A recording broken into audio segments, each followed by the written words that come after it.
Yo, what is going on, Papa Fam? Welcome back to the channel. It's your boy, and today we are on episode 11 of the Learn to Code the Right Way with AI series. Go ahead and get excited for this one. We are building an entire linear clone. This one is awesome. You can actually use this for yourselves. It's absolutely a huge build. And the coolest part, guys, we're using Fable 5, which is essentially Mythos with safeguards. So this is Claude's most powerful model, and today I'm going to show you how you can use it and go from absolutely scratch to getting a full production build going. As soon as that beat drops, you know what's going to happen. We're going to dive into a demo of this app, and then we're going to build the whole thing from the ground up. Go ahead and let me know where you're watching from. Drop a comment as well if you are enjoying this series right now, and let me know where you're watching from live in the live chat right now so I can shout you guys out. Go ahead and check, get excited. I built an entire little demo for this. It's pretty damn awesome. We've got AI agents, we've got so much cool stuff happening here. Check this one out, guys. We're calling it Vector. Boom. You guys can see for yourselves, this is an absolutely incredible app. And this one's I'm actually really excited for this one for one primary reason. Because I personally love Linear. I use it a ton. If you don't know what it is, effectively it's a project management ticketing app. So that way you can manage basically what your team is up to, a ton of stuff. It's really, really awesome stuff, right? So we have a full multi-tenancy B2B SaaS today. So literally just skip past that, but we have so much jammed packed inside of this build.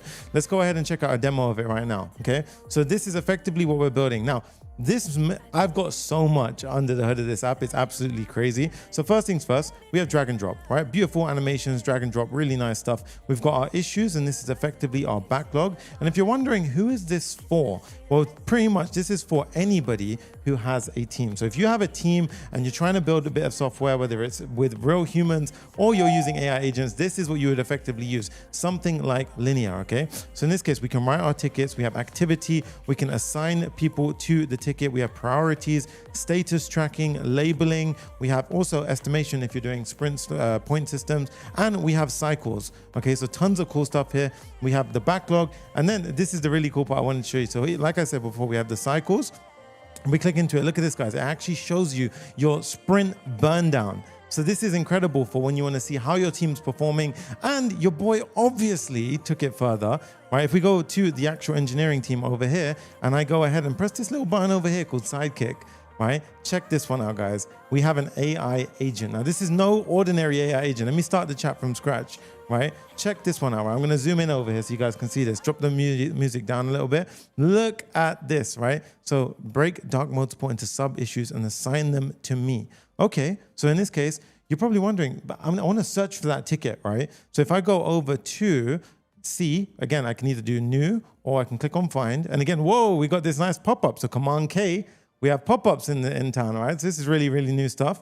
And then if we go ahead and type in, for example, dark mode, right? So dark mode, do we have a ticket on dark mode? So we do have one, right? We have two tickets, palette AI request mode and dark light sync, right? So in this case, this one's a bare bones ticket, but we had another one, which was over here, right? Okay, so both are pretty much empty tickets, right? So in this case, if I go ahead and say break dark mode support into sub issues and assign them to me, right? Let's go ahead and see our agent is now thinking, and look, it's searching through the issues. So we built custom tools, and then it's going to go ahead and start doing it. Look at this, it's creating issues. So we've built a custom AI agent here, and look at that, created, and you can even click it and go to the actual thing. So this was created from an AI agent. Look at this, Sunny Sanga created the issue via Sidekick.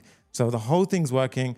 Crazy, crazy stuff. I'm going to teach you all how to do that. Now, it gets even better because one, we have this triage issue, and look at this. It's creating sub issues for every single one over here. So now you can see, look at this. We have sub issues, which are essentially referencing the parent issue over here.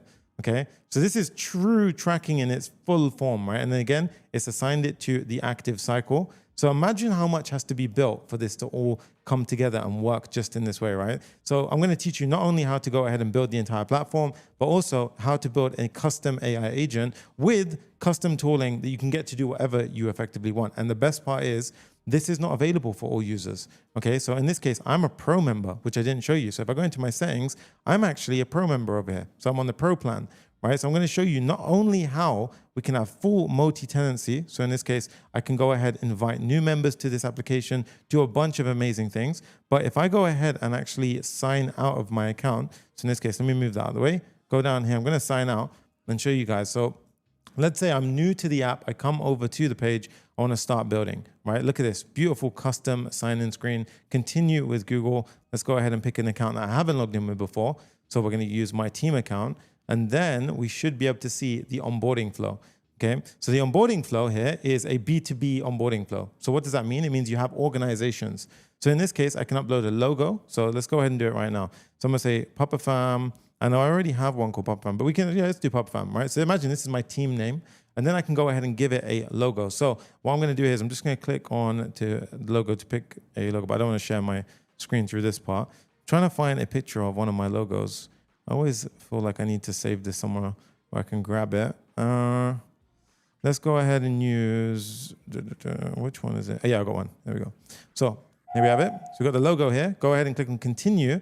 And then it gets better because now I can actually invite people to this workspace. So I'm the admin of this workspace. And look at this. We have two options for you when you first start off. You can start fresh, or you can actually load an entire demo workspace. So in this case, I'm going to click on load demo workspace, and you see how it automatically populated a bunch of stuff for us and assigned me to a couple of these tickets, right? Go over to Sidekick over here, and you can see it says upgrade to pro, right? So this, in this case, we start off as a free member, and we're going to shift over to a pro or enterprise member, right? Now, in this case, enterprise has unlimited teams. But if we go over to the actual settings, I want to show you guys something. If we go to members, I need to go ahead and actually, okay. So in this case, it didn't give me the actual invite flow. Okay, but yeah, we're going to be able to invite members. That's the awesome part here.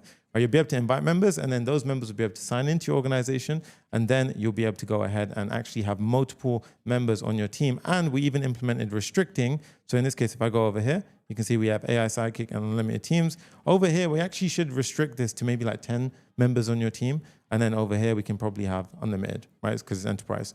So in this case, we're going to have gating, custom AI agents, a ton of cool stuff, right? So go ahead and let me know in the chat if you've used something like Linear before. I'll actually show you a sample of my actual Linear app that I use myself. So I use Linear day to day. This is one of my mission control setups that we had previously. So I actually had an agent building a ton of this stuff. And you can see here, we actually had agents literally working in and out. Now, there's two reasons why I really wanted to go in depth with this one is because it's kind of a double teaching moment here. I get to show you guys how to use something amazing like Fable to build entire apps just like this one. So you can have billing, everything involved. And I'm going to go ahead and show you guys the importance of something like Linear in the first place. Because as AI is growing, you guys can use something like Linear in your day-to-day AI agent workflows, and it's going to help you guys a ton. We got some OGs in the house. What's up, Jane? I see you guys. And Vibe Sama. And we got Young Stallion. Yo, what's good, dude? He goes, he loves the build. That's awesome. So I'm going to go ahead and dive through a couple of the things that make this entire build possible, starting off with Clerk, right? So Clerk, you guys have seen them on the channel before. They handle all of our authentication throughout this entire build and also the entire billing, right? So in this case, you guys saw we had B2B billing, which means you could have maybe like, 100 members in your team, but you're only going to be paying one plan. And then we need to have control, like role-based access control about all of that. And now typically you'd have to build that, implement Stripe, all that stuff. I'm going to show you how easy it is today using Clerk, right? So we're going to have Clerk implemented today. And then we're going to go ahead and also introduce you to Clerk CLI. So I've introduced this in a previous build. Hey, what's up to you? I'm going to introduce you to a previous build. So in this previous build, I'm going to introduce you to the Clerk CLI. So this is one of my favorite things because I truly have learned how to harness this to just the next level. Now, Jane and a few of you have been in the streams before.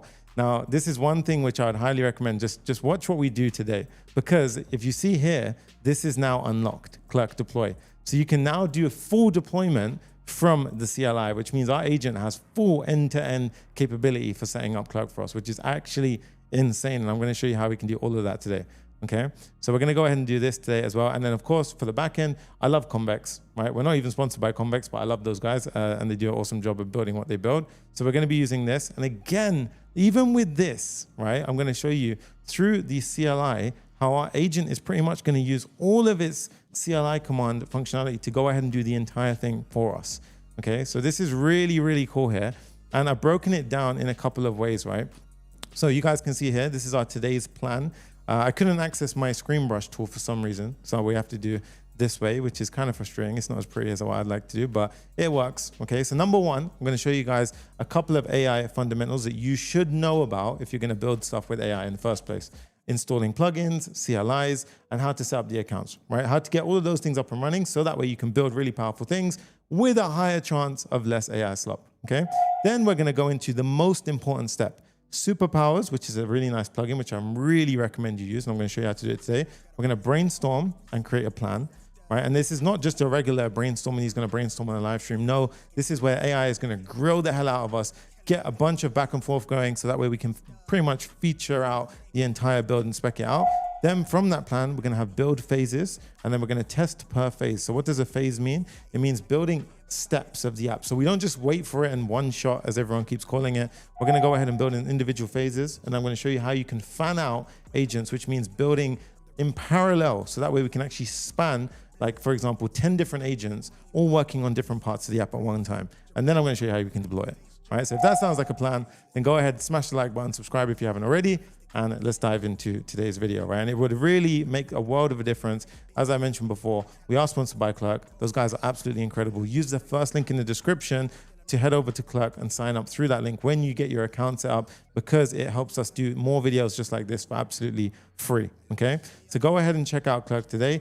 And again, we're going to be covering so many different AI concepts. We're going to go in depth today. It's really going to get intense at some points. If you find that it gets too overwhelming, we have a community coming out, which is absolutely incredible. We've got over thousands on that waiting list right now, so you guys can check it out for yourself. The link is in the description to join it. You can be one of the first members to be a part of that community already by signing up to that wait list. Okay, most of you in the chat right now are actually in there. I already recognize the names. So go ahead and join up to that if you haven't already. But without further ado, let's dive into it. So first step that I want you to do, and I can see you guys love the text that we talked about. I can see Convex for the win. Clerk is so cool, I think, for the auth flow. If you have used it for auth, trust me, you will love this for the billing side of things, right? Because it makes things so much more simple, okay? So first step, head over to the first link in the description, go to Clerk, we need an account, okay? So I'm gonna log into my account here. And then once we've got our account, we're going to go ahead and do a few steps, right? So this is the first thing you want to do. Now, again, everything I teach today, you can pretty much use whatever IDE you want. You could use Claude Code, Codex, you can use Cursor. There is no right, there is no wrong here. All I would highly recommend is if you're using AI to code, then you really need to make sure you just understand the fundamentals, because if you go running off thinking that I can just trust AI to build something nice, you're going to end up with a bunch of crap. Don't get impressed by that stuff. Learn how to build it correctly and focus on today's session, okay? Because I'm going to be teaching you a bunch of methods that you can use regardless of which IDE you end up choosing. So now that you've set up your Clerk account, the first thing I want you to do is actually go into the create application, and you can create your first application. Now, we could do this, okay? But the first thing is you just need to make sure you have an account, right? The reason why I'm going to pause here is because I actually want to show you how even our the Clerk CLI can actually do all of this for us, okay? So we're gonna go ahead, and the first step that I'd highly recommend you do naturally by yourself is you install firstly the Clerk CLI. So this one right here, so I use PNPM. I've already installed this, but all you need to do is copy this command, which with whatever preference you want, you can use Bun, PNPM, Yarn, Homebrew, Curl, whatever one you want, but make sure you go ahead and get the latest one. So in this case, let me go ahead and check some of if I've got which one I've got installed. So let me go ahead and check. I think I've got it on npm, to be honest. Let's go ahead and do npm install and pull this up. Agents can set up clerk-auth within minutes, Jane said. Yep, 100% dude, and it's awesome, right? So let's do clerk-v. I just want to see 1.4. So I think we're on the latest version, to be fair, okay? But in this case, we've done it. Now, what I want you to do is go ahead, and the first step you're going to do is Clerk init. But before you do that, I recommend, and this is what I truly would say to everyone, if you're using a tech stack, set that part up yourself. You will thank me a million times over, because it will just make the whole base. Remember, if your base starts off weak, doesn't matter how good the AI agent is, you're going to have some form of crap underneath it. So just do the beginning part yourself. And I know you can use AI to do everything, but in this case, we're going to say create next app, right? And we're literally just going to do the basic create next app template, this one, okay? So go ahead and get this right here. And then Passion Brains goes, Clerk is cool. I'm also using, yes, awesome. We use it in production with a ton of apps, right? So then I like to go ahead and put my apps inside of the builds folder. And then I'm going to go ahead and do PNPM create next app. And I'm going to say latest, and let's call our one vector, right? So instead of, obviously, we're not going to use linear. I love linear. They're awesome guys. We're going to call ours a vector YouTube, right? So vector YouTube app. Go ahead and click on create. And then it will go ahead and ask me a couple of questions. Now, I like to customize these settings. So I'm going to click on no. I'm going to say for TypeScript, yes, ESLint. And then I'm going to say, would you like the React compiler? Yes. Would you like the Tailwind CSS? Yes. And then the rest are all defaults. So we can go ahead and say, and then the final one is actually the one I want you to pay attention to. Would you like to add agents MD to guide coding agents? Yes. Okay. So go ahead and do that. And a quick water break while that happens.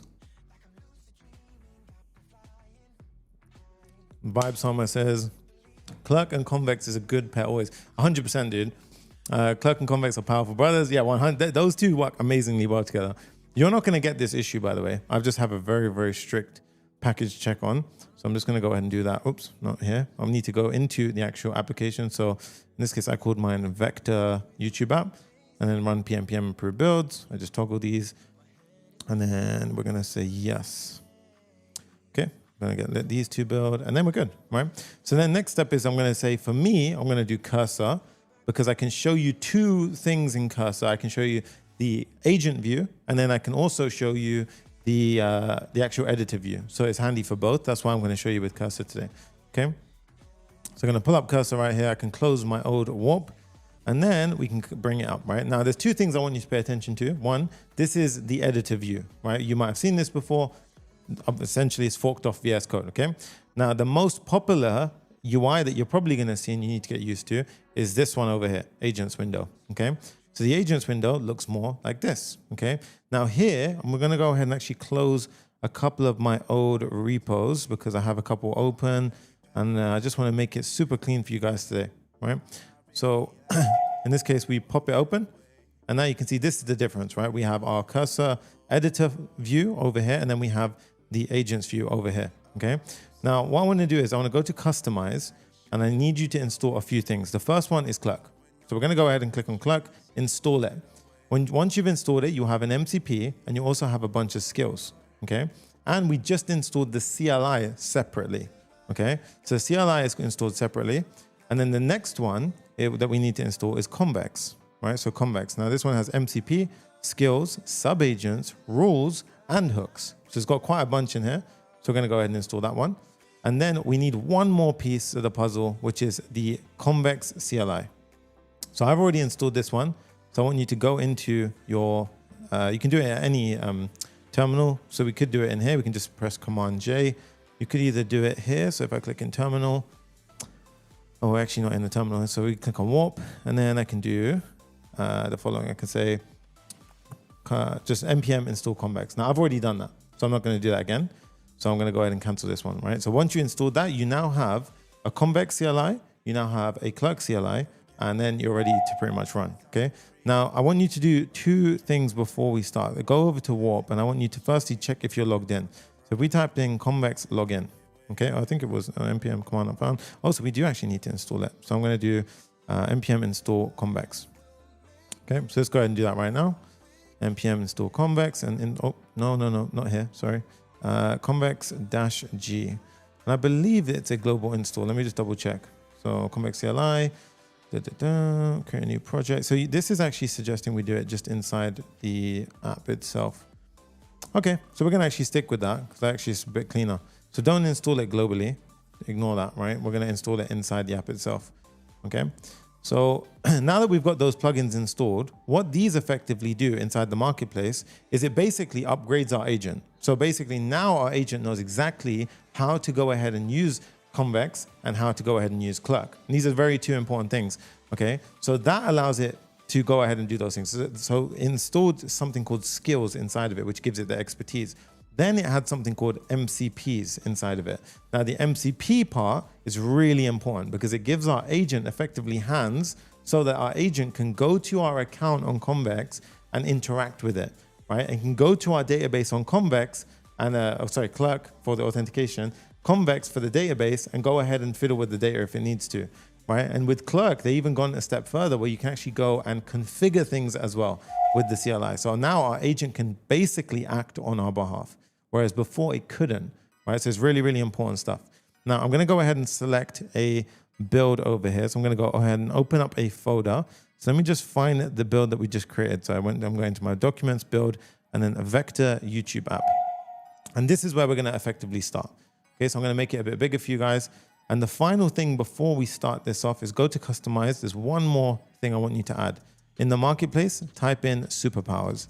Now, Superpowers is one of my favorite plugins, period, by far, right? So you can see the different types of skills it introduces is like brainstorming, parallel agents, code reviews, sub-agents, and how basically to orchestrate everything, get Worktrees, and also things like writing plans and writing skills. And then it has a code reviewer sub-agent and a bunch of other stuff, right? But the main thing is it basically changes our agent just from a normal, like a AI agent that can basically code for us to one that knows how to do it with proper software development methodologies attached to it, right? So it's basically now become a senior dev. So now it's a senior dev with a bunch of hands that can interact with our stuff.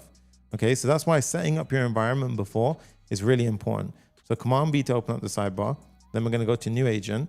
We make sure we're in the correct directory. And then this is where we can start. Now I'm going to go to select a model, and you can see I have got Fable 5. Okay, so I'm going to use Fable 5. I am on the max plans of all of these apps, so it's worth just shouting that out. And then what we're going to do is we're going to start describing the app that we want to build, like what we want to basically build. Okay, so in this case, we want to effectively build linear. Okay, so typically you might wonder, I need to know exactly what to include here, but I'm going to show you a way that you can go back and forth with your AI to basically get there. Okay, so if we do /brainstorm, okay, so we've actually got two here. It's because I've installed it, deprecated, use brainstorming skill instead. So I've got two over here. We're going to use the brainstorming skill, and you can see you can tag on a couple of these as well. So now I'm going to basically go ahead and use something called Super Whisper, or you can use the dictation tool over here. I like Super Whisper. One of my friends has actually built this out. You can feel free to go ahead and sign up to that, right? Use Sunny25 if you want to sign up to it. Again, I have no sponsorship there with him. I just support it. It's an awesome app. But basically, I have a keyboard shortcut, Option Spacebar, and I can now talk. And you see if I release Option Spacebar, it will go ahead and pop it in the keyboard. Okay, so it's really, really nice. So we're going to go ahead and talk to it now. So we're going to say, I want to build, okay, let's try it again. I want to build a linear clone, and I want a couple of features incorporated inside of it. The tech stack should be Next.js, Convex, and Clerk.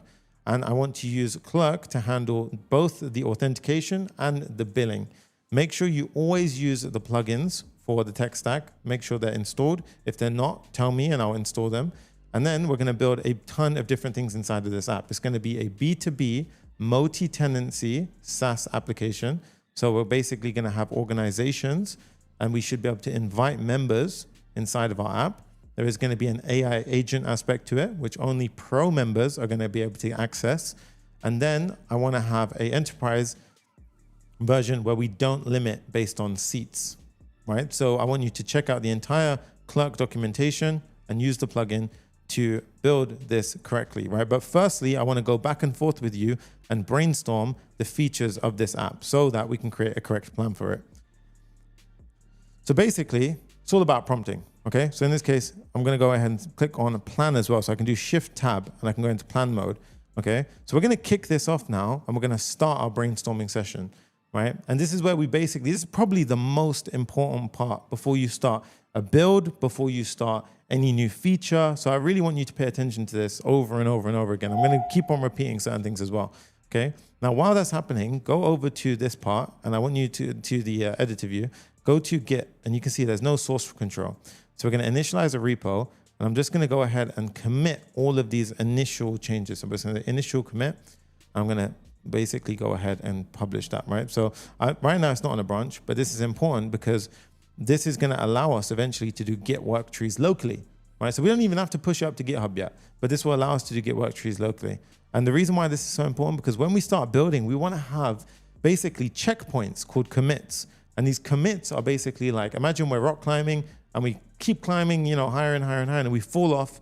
These are like hooks in the wall so we don't fall all the way to the bottom again, right? So it's basically like a nice way to save yourself if you kind of screw things up too much. Okay, so if you're not doing commits, then you need to basically be very, very careful with that, okay? So linear is huge. Which core management, project management features should be in scope for this build? Issues with status, priority, assignee are assumed as the baseline, okay? So we can go ahead and basically start answering the questions. So we can say issues in Kanban board and list views, yes. Projects, yep, we want projects. Cycles and sprints, yes. Labels, filtering, and saved views. Yeah, we actually do want that. Comments and activity feed, yep. In-app notifications. This we're not too fussed about, right? But you can feel free to add that one in yourself. Full text search across issues, triage, inbox, review incoming issues before they enter the workflow. Okay, this one not so much. We can also add in some additional ones. So I'm thinking things like keyboard shortcuts, right? Keyboard shortcuts as well. And I'm just going to mention here as well, use ShadCN for this to assist, right? So let's go ahead and click on continue, okay? And again, what it's going to do now is you see, I'll follow the brainstorming skill first, explore the project context, and then we'll go back and forth with questions one at a time before any design or plan, right? And it's really, really important that you use this because it's honestly going to it's going to ask you a ton of questions here. So what should the probe only, and remember, this is non-deterministic. So my experience is going to be different to your experience. So it's more important you understand how to use these things so that way you don't have to, basically like guess and try and follow exactly what I do. And while we're here, one of the audience members, Vibe Sama, actually mentioned a very good point. You think you forgot to install the ShadCN skill. Very good point. If we go here, I don't think they have. Oh no, now they do. Nice.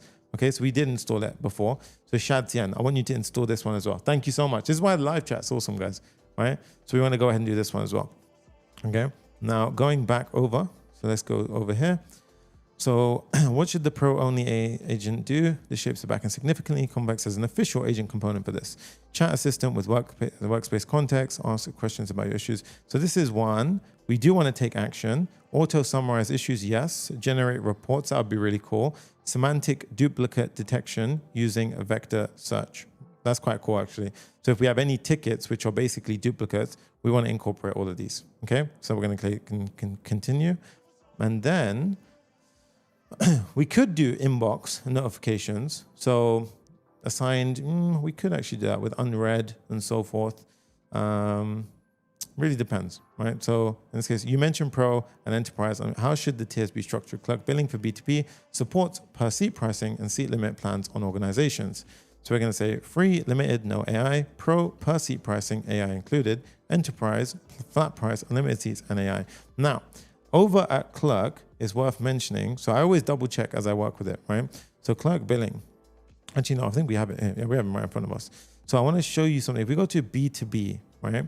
And we go down, here you guys can see we will have in a second, I think it's actually in the billing bit that we were just in. So over here, heading back down, here we have it. So per seat billing, charge customers a variable rate based on the number of seats they select when subscribing to your plans. Oh, this is new. Oh my God, yes. So we had limited billing last time. Now we have per seat. I love this. Every time we're live, Clerk end up releasing a new feature. I had no idea this was live yet. So they actually added this just now. So now we have per seat billing, which is absolutely awesome, right? A good question from Passion Brains goes, does a Composer 2.5 do as good? When you're planning, in my opinion, use the strongest possible model, right? So in this case, Fable 5 for us, right? If you have Mythos, go for it. But otherwise, Fable 5, 100% used for the planning part. The strongest model you can possibly have access to, right? So the planning phase is very, very important. The actual implementation doesn't actually require the best, but if you have the budget for it, I would recommend it, right? So we're going to say Pro is per seat pricing, AI included. Enterprise is flat price, unlimited seats and AI. That's what we're going to do. Awesome. If there's a free tier, what should it limit besides AI access? So we can say seat cap, maximum 3, maximum number of projects. So let's cap a few things here, right? And the Clerk make this so easy to do, right? So we're going to say you can only have 3 members. We're going to say you can only have 2 projects, max number of issues, 100. And this is good. And you see even Linear does something like this because it allows you to actually use the app, but then basically you're going to get stuck into the ecosystem of the app. And then once you're using it so much, then of course you're going to want to upgrade, right? So you effectively get stuck to it. Now I'm also going to say here, you also have access to the Convex CLI as well as the Clerk CLI. So check out the documentation for both of these. You should be able to act on my behalf. Make sure you have access. And if you don't, ask me. So we're going to go ahead and ask that question in a sec. So I'm actually going to go ahead and stop that. We're going to copy this. We're going to cut it and we're going to paste it in after we answer these questions. So linear hierarchy is workspace, teams, issues. Each team has its own prefix like ENG, 1, 2, 3, on board, on cycles with clerk. An organization would map to the workspace. Do you want teams inside organizations? Yes, clerk organization is our workspace with multiple teams inside. That's what we effectively want to do. Okay.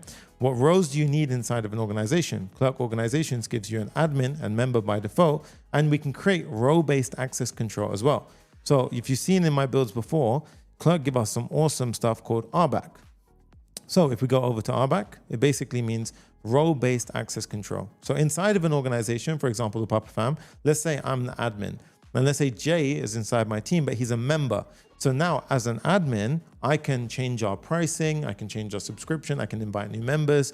But basically, let's say I didn't want Jay to see any of that functionality. Then I can limit his access based on role-based access control. Okay, so this is effectively what we're also going to be setting up today. And it's crazy because the CLI allows our AI to do this for us, which is absolutely nuts. Okay, so head back over and we're going to say admin and member are the recommended ones. So we don't actually need a guest view. So these are actually absolutely fine. So let's go ahead and click on continue. Now I'm also going to send this message as well. So we can actually go ahead and force it in now as well. So I can send it in and have a quick little water break as well. So Fable 5 is better. Oh, you're welcome. Dude, and guys, please ask questions. It's really like the best thing that you could do is ask questions right now. Okay. So it's crazy. Like I actually couldn't believe that it installed, it had that. That's absolutely wicked. All right, so check Convex and Clerk CLI availability. While that's loading, some of you might be wondering, he mentioned ShadTN. What the heck is ShadTN? If you don't know, I'll give you a quick rundown. So ui.shadtn.com is basically a design system, right? So when you set this up, basically you're not actually installing like these blind components, but you're basically getting things like buttons, cards, carousels, like all of these kind of things which we tend to need inside of apps. ShadTN is an amazing project, right? So I use it in a ton of stuff. And yes, in the beginning, things could look potentially the same, but you see even things like this, like you can customize everything. Now, effectively, when you copy this into your code, or when you run this command to copy it into your code, you're basically going ahead and just getting this code. So you can see everything, which is why I love it so much, okay? Question, which CMS are you using? I'm using Prismic CMS. Right now, for this build, we're using just Convex and Clerk. But in the past, I've used Sanity. Really love Sanity. I think them guys are awesome. And we've used Sanity as well for production builds. So there you go. But otherwise, Prismic, I haven't used that before. Let me know if it's any good. Okay, and here you can see, look, they're running in the, we can actually run things in the background. So while that's loading, I want to introduce you to the sides of the screen. So we got Command B for the left sidebar, Command Shift B for the right sidebar. And on the right sidebar, we tend to have our diff, browser view, terminal, and also the files. So you can view the files in here as well. So you can see now our approach is a lot more shifted towards the agentic chat, right? So in this case, really, what a lot of these IDEs are doing now is we're shifting a lot more towards the chat as it were, instead of the editor view. Okay, so in this case, both CLIs are present, Convex by NPX, and the Clerk binary is installed globally. The version check hung in the background. Let me verify clerk-auth status properly. So let's give that a second. Let's see what it's doing. Let's go ahead and see. So it's trying to kill it, right? So again, if it does this, most of the time it has a timeout, or you can just kind of force it in. But let's just give that a second, right? And one thing while that's happening, I want you to pay attention to your token usage. So here we're at 165 per million tokens. Now, yes, Fable is considered quite expensive. If you're actually on the max plans, I'm going to show you today. So I think I started off at pretty much a fresh usage plan today. So right now, look at this, guys. This is a very good test. So we're at 3% to start. Okay. So by the end of this one, let's see how much we've used. Okay. And I'm using Fable 5, which everyone says maxes out the plan. Chances are they're not using it correctly. Right. And this is why brainstorming and a few things like writing a correct plan will help you a ton. Yeah, you can absolutely ask me a question. Go for it. Elom says, if you get a chance, try Elom UI. I haven't actually tried that, but I would definitely have a look. Triparty goes, can I ask you a question? Yeah, feel free. Passion Grain says, how do you keep project dependencies up to date, latest, some kind of security app? So project dependencies, you saw earlier, I had a PM step. So the first step is I'd recommend you have PM 11. So as your base, because it has like quite a few pre-built security measures inside of it. And the second thing is I actually have a setting on where it doesn't automatically bump dependencies up unless they've been out for more than I think it's a week I have it on. Otherwise, a lot of bugs tend to get fixed in that time. But that's when you tend to hear about these big hacks, is people bump the version when something got released yesterday, for example. We shouldn't do that. Which AI provider should power the agent? So in this case, we're going to use GPT-5. So let's go ahead and do that one. Or you could use Vercel AI Gateway. It's completely up to you. Let's use OpenAI for this one, okay? Let's go ahead and let that one on. Continue. Jane A goes, question, but not about this. Making an app for infographics with AI. I've got two ways of doing it, either building a full render engine or guardrails. Which one do you think I should use, Sonny? It's a very big question. So when you say full render engine or guardrails, just elaborate on that, and then I could probably give you a bit of better insight. All right, besides the app itself, what public-facing features do you want? We want a landing page and a clerk and a pricing page. Yes. Just a pricing page, no app. Okay, we want the landing page as well. Design direction, faithful linear aesthetic, dark theme, dense keyboard first. Light and dark mode, total linear inspired but softer. Let's do faithful linear aesthetic. I do like the linear design, to be fair. We could go ahead and say option A, but I do want light and dark mode. Okay, click and continue. And then we're going to say, Triparthy goes, Sunny, I create MD files, plan, track the file MD, so AI does not do hallucinations. Then I use agents to do one small task, one at a time. I'm using Codex right now, but for building SaaS, I switch to Claude. So basically, firstly, using plan files, very good. Secondly, so here's the thing, I use both. I use Codex and I use Claude, right? So I do use Codex 5.5. It's an absolute great model. I use Fable though lately for a lot of the heavy things like planning and this and that. And then I use Composer 2 for the quick fixes. Like honestly, I use Composer 2 a ton, 2.5, sorry, because it's really, really handy. It just depends. When you're doing the more creative, bigger thinking required work, I would say use Fable 5, in my opinion, or Opus 4.8. Obviously, depends on what's available at the time, given what's going on with Claude.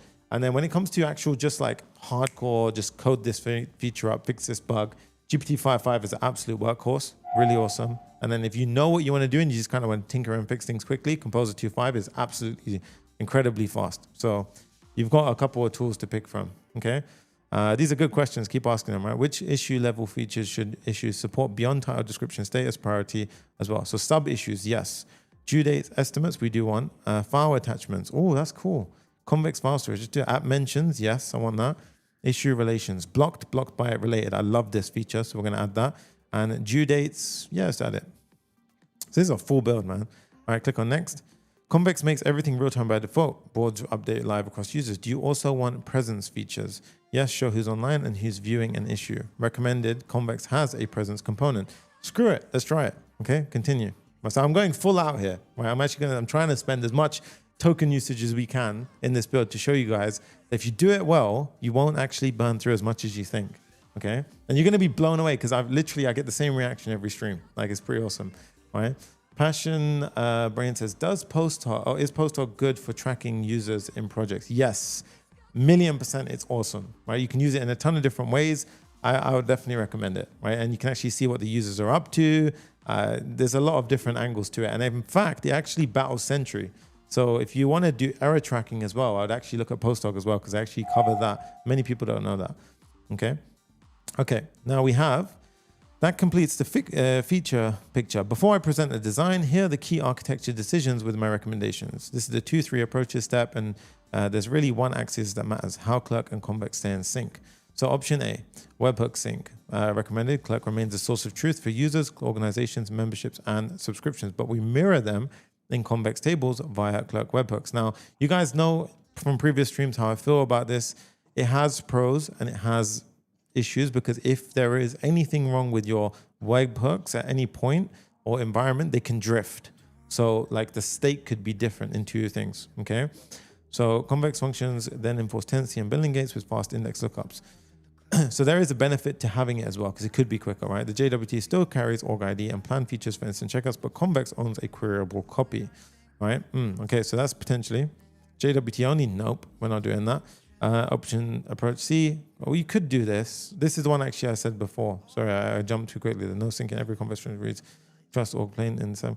This one is actually the approach recommended, to be fair, right? If you know what you're doing, then this is actually the better way because it has speed benefits.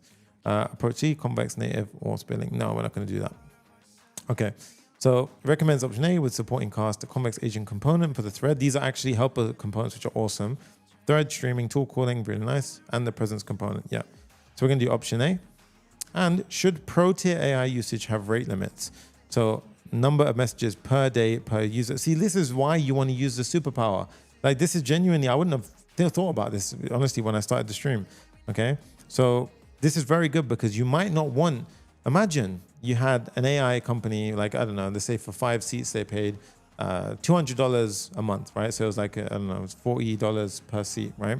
Now, imagine every single one of them is spamming your AI agent. You're now going to quickly become not profitable if imagine you accidentally set that model to Fable 5 and everyone's hammering it like it's their daily driver, right? You're going to get into a problem. So typically you want to add rate limiting. Convex have a rate limiter component, so we're going to use that. So like 50 messages a day, pro, and unlimited for enterprise. So that's pretty cool. We can try that one out for now. Let's do continue. And then we're pretty much near the end. And what this will tend to do is it tries to go ahead and push towards a design route as well. I might skip the design route and just jump straight to plan to build, okay? So present design, because the skill recognition section scaled complexity and checking in each one. By doing that, will literally take too many rounds. So that we've got system architecture here. So we've got Next.js App. We've got the organization, the clerk, auth, orgs, and billing. Then we got the Convex DB, and you can see how each interacts. And then we have OpenAI API for our agent, which is cool. Section 2, our data model. So this is actually how we're going to have our database schema prepped out. So users, orgs, members, teams, issues. Now, can you guys see, just immediately, I want to bring your attention to something. Can you see how it's 40 minutes in and I haven't yet told my agent to go code, right? This is the big difference between someone who knows what they're doing versus just someone who's vibe coding some AI crap, right? Like stop running. I know it's super exciting to go and run into it, but plan, and you will get such a better outcome and you will use way less tokens, like so much more less tokens than you would imagine. Okay, so stop running into a build and then fixing it and then going into this bad fixing pattern headache, right? So stop doing that, plan, right? So section 2 data model, let's see, users, organization, members, teams, issues, labels. This is all cool. And these are all connected author IDs. So these are going to be referencing. Yep, that's awesome. Does the foundation look right so far? This looks pretty awesome. So Clerk is Convex, billing gates run in 2 places. Has Plan Pro, which is actually Clerk's really nice component, and Protect. Yeah, there's in fact one thing I want to add in here. So Clerk recently introduced, if we go over to their docs, they introduced the subscription details and also the checkout button.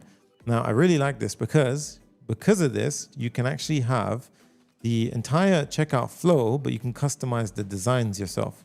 So I think it was here. So it was this checkout button, pricing table. So the pricing table is the one that renders everything for you. So you see the whole checkout. But what if you just want to have the button yourself? So that way you can go ahead and design whatever you want to do. Okay. So what I'm going to do is I'm going to copy this link and then I'm going to go ahead and throw it over to AI. Or you could do copy as markdown as well. But in this case, I'm going to say, I want you to use this checkout button and also check around the other components that they have available, such as plan details button, subscription details button.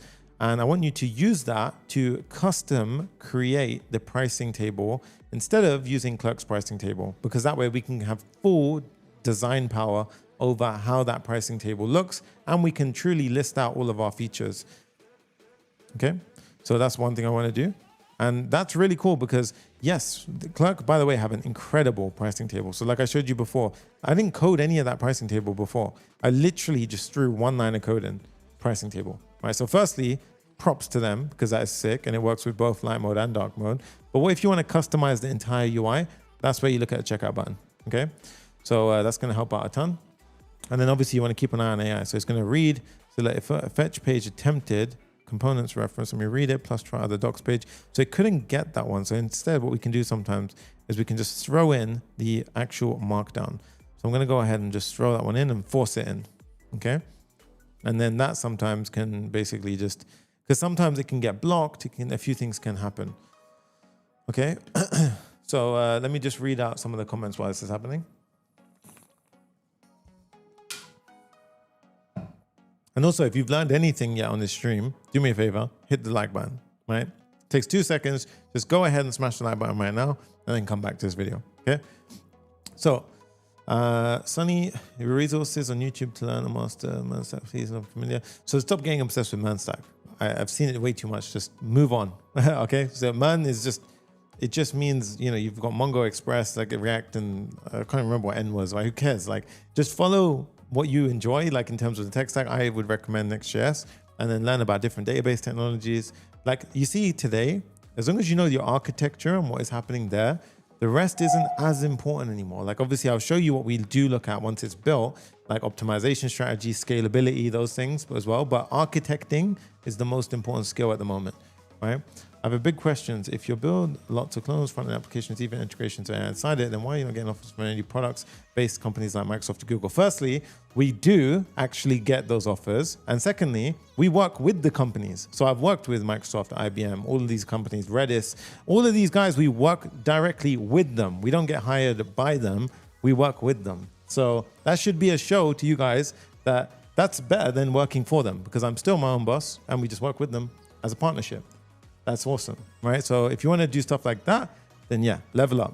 Instead of doing the goal is not always now, okay, can you just become an employee for another company? Now you have such a skill, guys, where if you learn how to use this stuff, you can build any product, take it to market, and be your own boss. Like that's way more appealing than working for another company. Okay, so let's see what it says now. So section 3, revised billing UI, custom pricing table. Instead of pricing table, we build our own fully designed pricing experiences. Yes, that's awesome. Checkout plan. Yep, this is perfect. That's exactly how it works. I've done this before manually, so I know. Okay.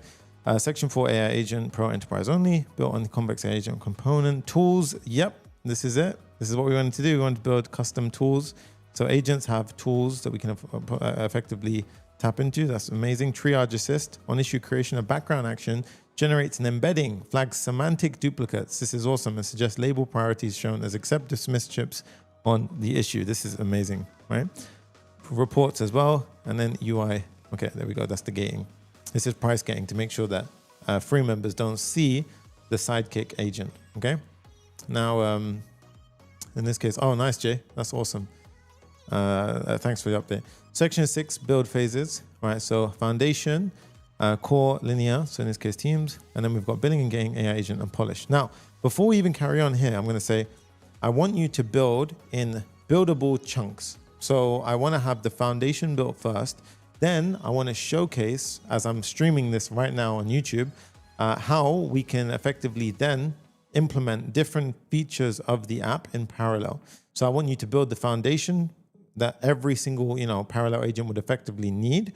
And then I want to showcase on stream how we can demonstrate how we can have several agents building things in parallel safely using something like Git Worktrees. So I'm trying to show a lot of tutorials on this stream. So I literally will talk to it like this right now to help you guys out, right? And again, I have lots of Claude MD settings and things going on in the background, so I can actually, it knows me and it knows effectively what I'm doing here.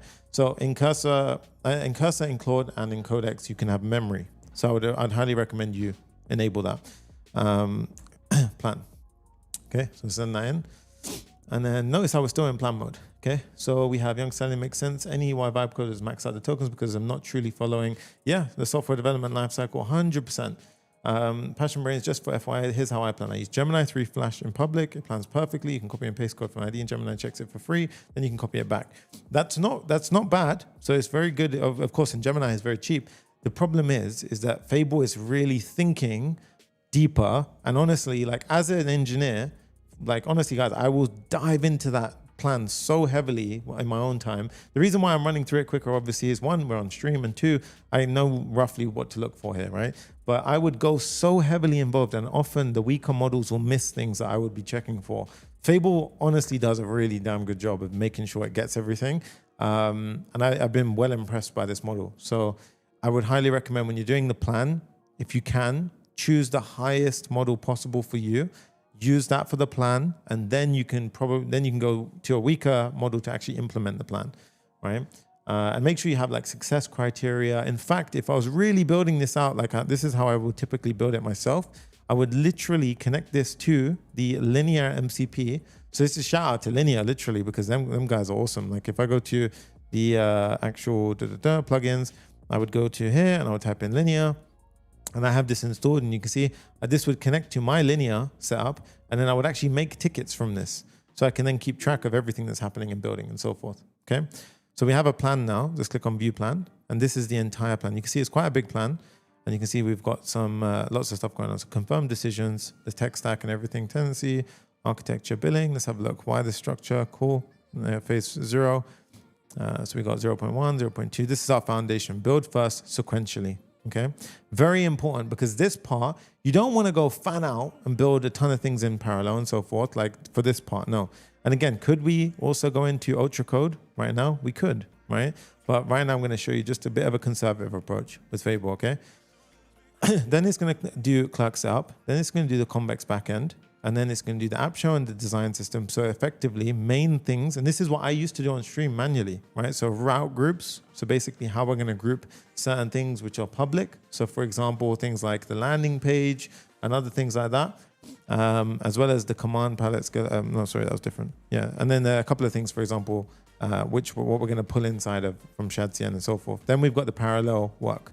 So you look at this, it actually is going to help me write an agent's MD file, which allows us to basically make sure that the agents aren't going to clash and collide, right? Now, to be honest, we don't need this part because we can actually just use, Worktrees correctly.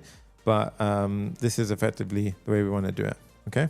So let's go ahead and start the build. So we're going to click on build. Before we actually do that, I highly recommend you actually save to Workspace every time. So you save your plan and then you go ahead and click on build, okay? So this is going to initiate a build now. And then while this is happening, we can do this in a couple of ways now, actually. So we could go ahead and do edit. And you can see that we have only got max on cursor, right? So if I did want to do ultra code, I could either do it in Claude, right? Or I can go ahead and open it up inside the Claude CLI or the desktop. So we could do that afterwards, but let's go ahead and jump into this bit first, because I want to showcase how it sets up Convex and Clerk, because that's really, really cool and important, right? Now, we've got some awesome questions here. The chat is really popping off. I really like this, right? So you are the best by building a website. Yeah, I appreciate you. The database management is a real headache in Notion and linear applications. I tried to do it. I'm not sure what the question is though. Can we do an extreme like you build an app with React Native and Expo and AI? So we have actual Expo apps where I've vibe coded it on live stream. You guys can actually feel free to check those out. And I have another 2 coming up relatively shortly. So we can wait for those ones. But Expo is very awesome. I have it for an app I'm working on right now. And then let's see, make sense. Oh yeah. So we've done video takes up before. Cool. Okay. So in this case, he's going to see, we've got a couple of things. So PM. Oh, okay. So it's actually a bit too strict here. This is my own little thing. You're not actually going to run into that part, but it's fine. Dependencies are in. Now pinning the Clerk version exactly. Billing APIs are beta. Adding the Convex ESLint plugin and initializing Shadcn. So for example, this is a good point here that Fable has picked up on. Okay, so in the Clerk documentation, one thing that it mentions is that yes, Clerk billing is in beta. Okay, so because of that, they actually recommend you pin the version. Now, what does pinning a version mean? It means that when we installed Clerk into our project, if I was at any point go ahead and say something like, upgrade all my dependencies. Okay, so I went and gave my agent a command, upgrade all my dependencies, or I ran pm update or upgrade. Right? It's not gonna it's gonna upgrade everything else, but make sure that that stays locked, because there could be breaking changes while something is in beta. So these things are quite important to understand. And really, this is where the kind of educational side is coming in now. So I'd recommend as you code more, you start practicing, you build things out, you really start understanding these things as opposed to how to write line by line code anymore. So that's really what you're gonna kind of look for. Okay, so in this case, Shadcn is getting initialized. Let's have a look where we're at with the tokens. 210. What's this report? That's quite cool. That's kind of cool. This is new. We never used to have this. You can actually see how many, look at this, plugins are being used, plugin skills, how many they took, project rules. This is very nice. Okay, system prompts, tool definitions. So far we're almost in with it, okay? That's weird. My Slack just opened and closed. Okay. Now close that out. Let's go back. Now waiting for one command to finish. Now what we could do here is you could actually shove it in multitask mode. So Cursor has a very nice thing where if I go ahead and do, if I do Shift Tab, you see I can actually go into multitask mode and I can actually run things in parallel. Okay. So the problem with a lot of these ones is they hang. They're going to hang a bit because they end up trying to initialize things and all that kind of stuff. Now, I kind of want to go crazy here and show you something. I'm wondering if it's a good idea to do it. How many of you want to see Ultra Code in Fable 5? Let me know in the comment right now and literally smash the like button right now for me to do that. Because one, it's going to cost me a bit. So go ahead and do that and I'll do it for you guys. And two, it's very cool because we can actually run an entire workload to get full fanning out for the entire app to be built in one go. So let me know how much of you want that. So I'll wait for the chat to pop for that one. And in the meantime, we can see Peckle says, yo, what's up? Been a long time. Used to watch you in college. Now 4 years into a tech job. Hey, that's awesome. The guy actually watched us while he was in college, got a job, and then he's 4 years in now. That's so sick. Welcome to the stream, dude. How do you manage your AI tokens credit to avoid token outage? Again, conservative use. And I do have subscriptions with all of them. And I do actually pay extra in a lot of cases as well. But in this case, look, we went up 2% so far. So I literally spent 1 or 2%, right, on a plan. That just goes to show you how important my planning step is. Okay. So I'm going to do it. I think I'm going to do it. I'm going to say, let me go ahead and just make sure my Claude doesn't have something inside of it that I don't want to show on screen. So give me 1 sec. Okay. So I think I'm going to have to do it in, I guess I could do it in this way. I could just maybe, okay. So I have a couple of things open. That's fine. So let's go. We finished the young seller. All right. So I'm going to go ahead and actually set it up on the side. So I'm just opening up the right folder. I'm going to go into documents, my builds, and I'm pulling up my vector YouTube app. Okay. Trust this workspace. Okay. So while this is happening, I'm going to basically, remember I told you save the plan, right? So I'm going to go into my Claude. So this is Claude desktop, right? We're on the main branch here. You can see we can hit Worktrees if we wanted to, and we can go into, obviously, Ultra Code, right? Ultra Code is very powerful because, oh, sorry, I wasn't showing my screen, right? So here we have Claude Code, and then here we have Cursor, obviously running. Now, I want to switch over to this, okay? So Ultra Code, now I just want to show you guys as well, inside of my Claude, before we carry on, I do have a few things. Oh, actually, no, I don't know if I want to do this because this is going to burn through my Claude plan separately. Okay, you know what I'm going to do? I'm going to do something separate, actually. Let's do, okay, because I'd like to use my Cursor plan for live streaming. Let's do, I'm going to stop this for a second. I'm going to switch to multitasking. I'm going to say, do as much as possible in parallel. I changed my mind, okay? And let's go ahead and do this now. So we're going to try and actually kickstart this off in parallel. So multitask mode is pretty cool inside a Cursor. They will use what's maximum parallelism in multitasking, but the foundation phase requires sequential version. Yeah, and that's actually true, to be fair, right? AJ says, man, this 2026 is crazy. Half the globe is burning dollars in AI subscriptions. Yeah, it's true. But if you think about it, you're actually getting a huge return and you're actually getting it for a crazy good rate right now. Do we get the source code? I can share the source code at the end. Yeah. Okay. So in this case, I'm mapping out the parallelizable work streams. Clerk CLI operations and external service app can run independent of each other. So now it's going to go ahead and try to do it in parallel. Now, as much as I kind of want to stay on this, I think I'm actually maybe going to change it because, okay, you know what? Screw it. I don't care. I'm going to do it for you guys, all right? So destroy that like button because I'm about to do something crazy here. So I'm going to go over here. I'm going to say plan. So I've already got the plan here, right? And then I'm going to say Ultra Code. Yep, smash it on. I'm going to say a previous agent was running this, and we actually said in the plan that we want to run things sequentially for the foundation of the plan. However, I changed my mind. I want you to create a workflow and build the entire thing as much as you can, as fast as you can in parallel. Okay. Now, look at this. We're going to do Opus 4.8. Well, we could do actually 4.8 here instead. Or Fable 5. Oh, this is tricky. Okay. In parallel.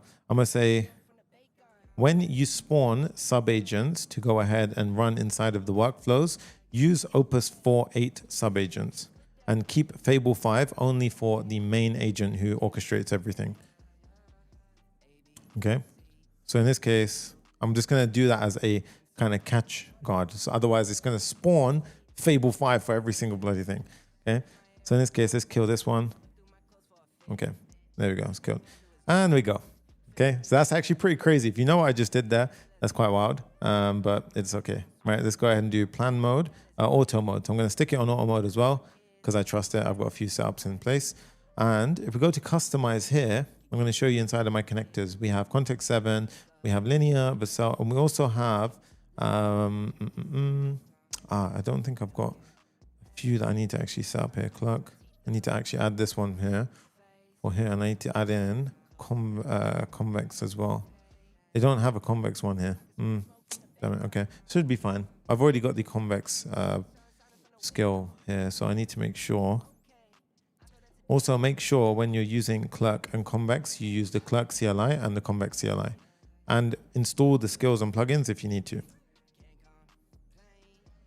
Okay, so we have our plan, right? So our previous plan. So what I'm going to do now is I'm going to kill cursor, and we're going to use this as more so our viewpoint into what the agent is up to, instead of just kind of, you know, having a blind view into it. So if we look at the plan, we can actually see the entire plan that we agreed on previously. Okay.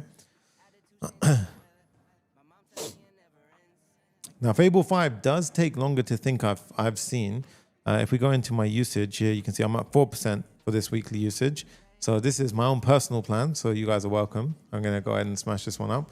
And let's see how far we can get with this. So the problem is now, it's not really a problem, but it has to go ahead and relearn the entire plan. So it is going to spend a few tokens to do that. Whereas if you started previously on this, it would have just carried, you know, forward with it, but it's okay. Now, if we go over to background tasks as well, these are new panes that you might have not seen before. So effectively, again, on Claude, you can stack these different panes like screens. So basically, you can have the different ones pop in, but mostly what you'll see here is the workflows will be running in background tasks, okay? It's just this initial step is going to take a second while it has to figure out what changes there are and so forth. Now, oh no, wait a minute. Have I already done? Oh yeah, no. So this is what it started to install. So this is the lock file. It started installing AI, Clerk, Next.js, Convex Dev Agent, Presence Rate Limiter, sortable utilities, and ES build for the workspace. Okay.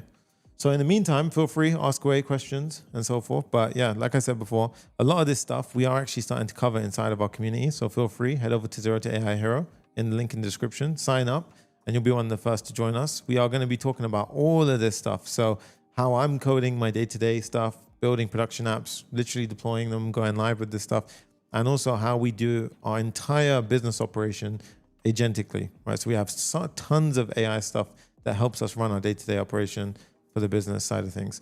Now here, this is taking quite a while. I'm wondering if it actually can properly read this one, but we'll see. What is the program where he uses Claude? That's literally just Claude Desktop. So this is just Claude Desktop. Okay. I just want to make sure it gets past this part. Let's give it a try. If it doesn't, we can always fall back to using Claude CLI. So we can use either or. Ideally, I would have liked to stuck with this one because we can see things visually here.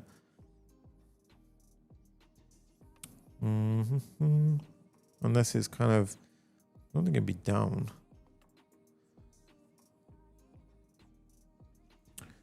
And to be honest, like I said, even in the beginning with this stuff, so if you do Command D, you can actually see here, do as much as I'll change my mind. So let's go back from this because we might have to carry on from here if it doesn't get past what we're trying to do.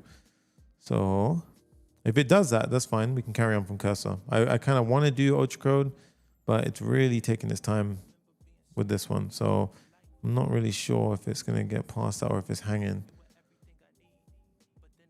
And I do find sometimes it can take a bit of a while. Okay, you know what? We can't do it. So sorry about that, guys. I did try. In here, in fact, we're going to go back. Let's do two things here. So I'm going to go back to my agent mode. I'm going to undo that parallel step. And I'm going to say continue with the plan. Because we already have everything loaded up here. Okay. And notice how the view changed. Do you see how it's changed like this? I did Command E, and now I'm in the agent view. Oh, actually, sorry, we weren't doing it here. Damn it. So go back, go open the agents window, and let's carry on from here. All right, let's give it a chance, right? Continue with the plan. And in fact, I want to carry on from here. The problem is if you carry on from here, it's not going to show you everything that we actually wanted, like the tool usage over here. So I didn't want to do that, which would have been quite annoying actually. So for now, actually, let's close that. And then let's go back into it. And I feel like we might have screwed this. Continue the plan as usual. It's either that or it's either Fable 5 is hanging. So I'm curious. Okay, no, it's not. ShadCN in it was running in the background. Let me check on it. Read the terminal planning. There we are. We're back. Okay. Let's see what the terminal is saying. The ShadCN got stuck on interactive preset picker, so it's going to run it non-interactively. It's just the initial setup page. And again, like I said before, you could run all of this part yourself, right? You could really run it yourself. It's absolutely fine. And then if it doesn't want to get past this, we can happily do it ourselves for the ShadCN init part. So what I'm going to do is in the back. Oh, I done it. Okay, we got past it. That's fine. Shad is initialized. Now adding the full component setup.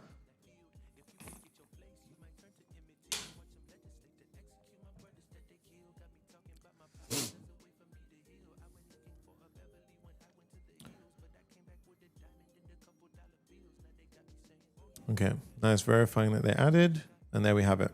So we have all of these that have been added to our project. And these are all things which you're going to be using inside.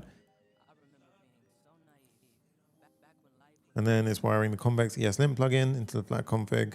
Then it's committing this to do. Okay.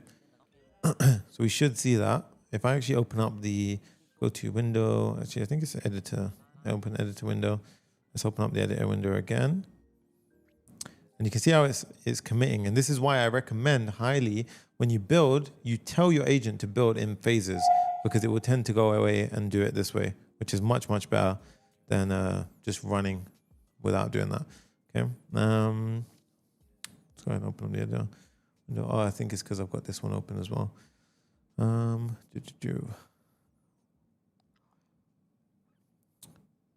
Okay, that's fine.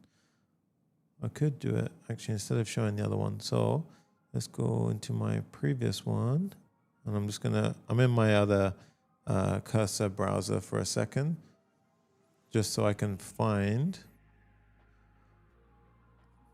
the editor view. Okay, so in the background, I like to have this open so we can just see what's kind of going on. So all the changes, and you can see like in the graph, the Next.js 16 starter baseline, the initial commit, install all foundation dependencies. This is kind of how I like to kind of inspect. So I'm just showing you guys how I would typically do this. So you guys can see here, now I can look at it in chunks. Okay, so I can see that I added globals, components, alert dialogues. These are all going to be obviously ShadCN components. And then we can go down past all of that. And we can see past all of these. These are all ShadCN components. Then we've got log file changes, package.json. Yeah, cool. And this one we should have stopped. Yeah, I don't know why that one's running again. So let's kill Claude. Yeah. Okay. Now we're up, right? So let's go back here.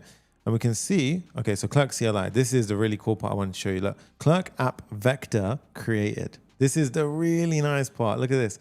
Look, it was able to create a Clerk app called Vector, enable organization billing, okay? And then, so the schema is clear before seeing, and it's going to basically go ahead and enable things and check everything. So look at this, so re-enabling, Clerk enable billing. Let's see, failed to install this page. You'll definitely be able to do this because I've done it a few times before. All right, look at this, billing new JSON. So it actually debugged the error that it hit into. And then look, it was able to go ahead and enable billing for organizations with these features and plans. This is crazy because you had to do all of this before manually inside of the dashboard for Clerk, right? So just to kind of make sense of what this is, I'm going to show you guys exactly what it just did, which is honestly, like the first time I saw this, it kind of blew me away because I know agents obviously are awesome. I use them a ton, but when you actually see it working at this level, it's really, really kind of eye-opening as to what these guys can do. So now you can see that you actually did it. Config pushed successfully. Okay, now watch this, guys. So if I go into my plan, so I believe they probably added it on my personal plan. So let's go over here. Now it's created a vector app. Okay, so let's go ahead and find that app. So firstly, vector. No, so it's not on this one. Probably then it's on maybe my team account. Let's have a look. Yeah, so we've got two. So it must be this one, I reckon. Okay, so let's go to our configure and then let's have a look. So we should be able to see now in billing, go to settings and organization billing is on. We go to manage plans. Guys, it set the entire thing up for us. It created a plan. It was able to go in, literally give it name, keys, publicly available, set everything here, by the way, right? So charge organization number seats they have. So the pro is not seat-based billing, which is interesting. We're going to have to tinker with that one, but they added the features for us, right? And this is a really, really cool thing because that step does take time and often people mess it up, right? But seat-based billing is actually pretty cool. So I'm going to make sure it does that one. So let's have a look here. The schema is clear. So look, this is it seems seat-based billing. Let's just do it. It's a big deal. It seems seat-based billing is not turned on for pro members. For pro membership. Pro org membership. And I'm going to push that in now to force that in. Okay. Because I want to see, can the config push from the CLI actually do that? That's actually something that's relatively new to me because this was just added. So I'm not sure if it actually does do that for us. But let's have a look. So no platforms matching billing. Let's see. So typically it should be inside the CLI. And what we can do, so let's just say use Clerk CLI to see if you can do this. Okay, and then what I do is I push that. You see how I'm going back to the previous point? Because sometimes I don't want it to kind of start doing other changes. And Cursor lets you do that quite nicely. Okay. Now looking at the billing config, I need to find, so Clerk API is exposed for seat-based billing. Okay, so it's trying to do it again. That's fine. Or we could just do it ourselves, right? It really doesn't make a difference. To be fair, we could just do this and you can see like custom limit and this per seat fee. So we can add this in ourselves, right? But let's see if it can do it as well. So I just want to wonder if it can actually do it. So seat related is empty right now. And we can see, look, it's trying to find it. It's found the actual entire plan. I wonder if the free has been added. So expires, no seats. Let me click. Okay, so I believe maybe it's not actually pushed in the Clerk CLI, that one specific one yet. But again, this is where Fable can work with us and basically figure that one out. So what I'm going to do is, so it says seat-based config exists. It does exist. Okay. So if we go to Clerk billing, seat-based billing, let's just check this one out. So seat-based plans 2 days ago, literally cutting edge stuff, upgrade CLI globally. It's because we were behind. That's why. So the global was actually behind. Clerk billing can use seat-based configurations, but it's actually inside of the still showing, which says to show is caching the old one. Yeah, so I've got it installed in 2 places. That's my fault. So we actually need to upgrade this version. So it's actually my fault. See, I've installed it twice. But this is cool because it's able to find out and debug it itself. Fetch schema with CLI. And then that's why it wasn't able to find the seat-based plan. Okay. And this is where I find Fable does a really good job of deep diving and fixing instead of hallucinating and saying, yeah, it works for you. So does Clerk work with Stripe or its own solution? Very good question. Well, firstly, while you're in dev mode, it actually does the entire thing in a way where you don't even need to actually go and connect Stripe, right? So you can actually use the Clerk development gateway to pretty much test all your payments. When you want to go to production, you simply change the production toggle at the top of Clerk's page, and then it's super simple. You just connect a Stripe account and Clerk handles the rest, right? So Clerk handles all the synchronization and all that stuff, but yeah, it works through Stripe once you go to production. All through Clerk though. So you basically inside the dashboard, if we go over to the dashboard, you can see, I'm not going to save these changes. We're going to go to billing, settings, billing. Settings. And here, if we go down, you can see, look, Clerk Payment Gateway, fully test payments right in our development flow without a Stripe account, or you can just click this and create or use an existing Stripe. And of course, I would recommend you keep the payment gateway in testing while you're in development, and then just go ahead and create a production one once you're ready, and then you can shift it. Okay, so now let's see what's happening. So now it was able to go ahead and find it. So list plan schema fields, it found it. And then we can see confirm no seat fields get instance ID. And now it's going to go ahead and doesn't report seat fields since it's only available to the dashboard like plan creation. That's what it says. I can't enable seat based. Okay, so we have to go through ourselves and do it. That's fine for now. For now, it's probably because it just got released 2 days ago. So what we can do here is manage plans, go to Pro, and it's telling us here, look, you toggle it in the dashboard now. I'll toggle. Delete the current Pro plan, create a new one with Slug Pro, seat-based billing, $20 per month. So in this case, let's have a look. So seat-based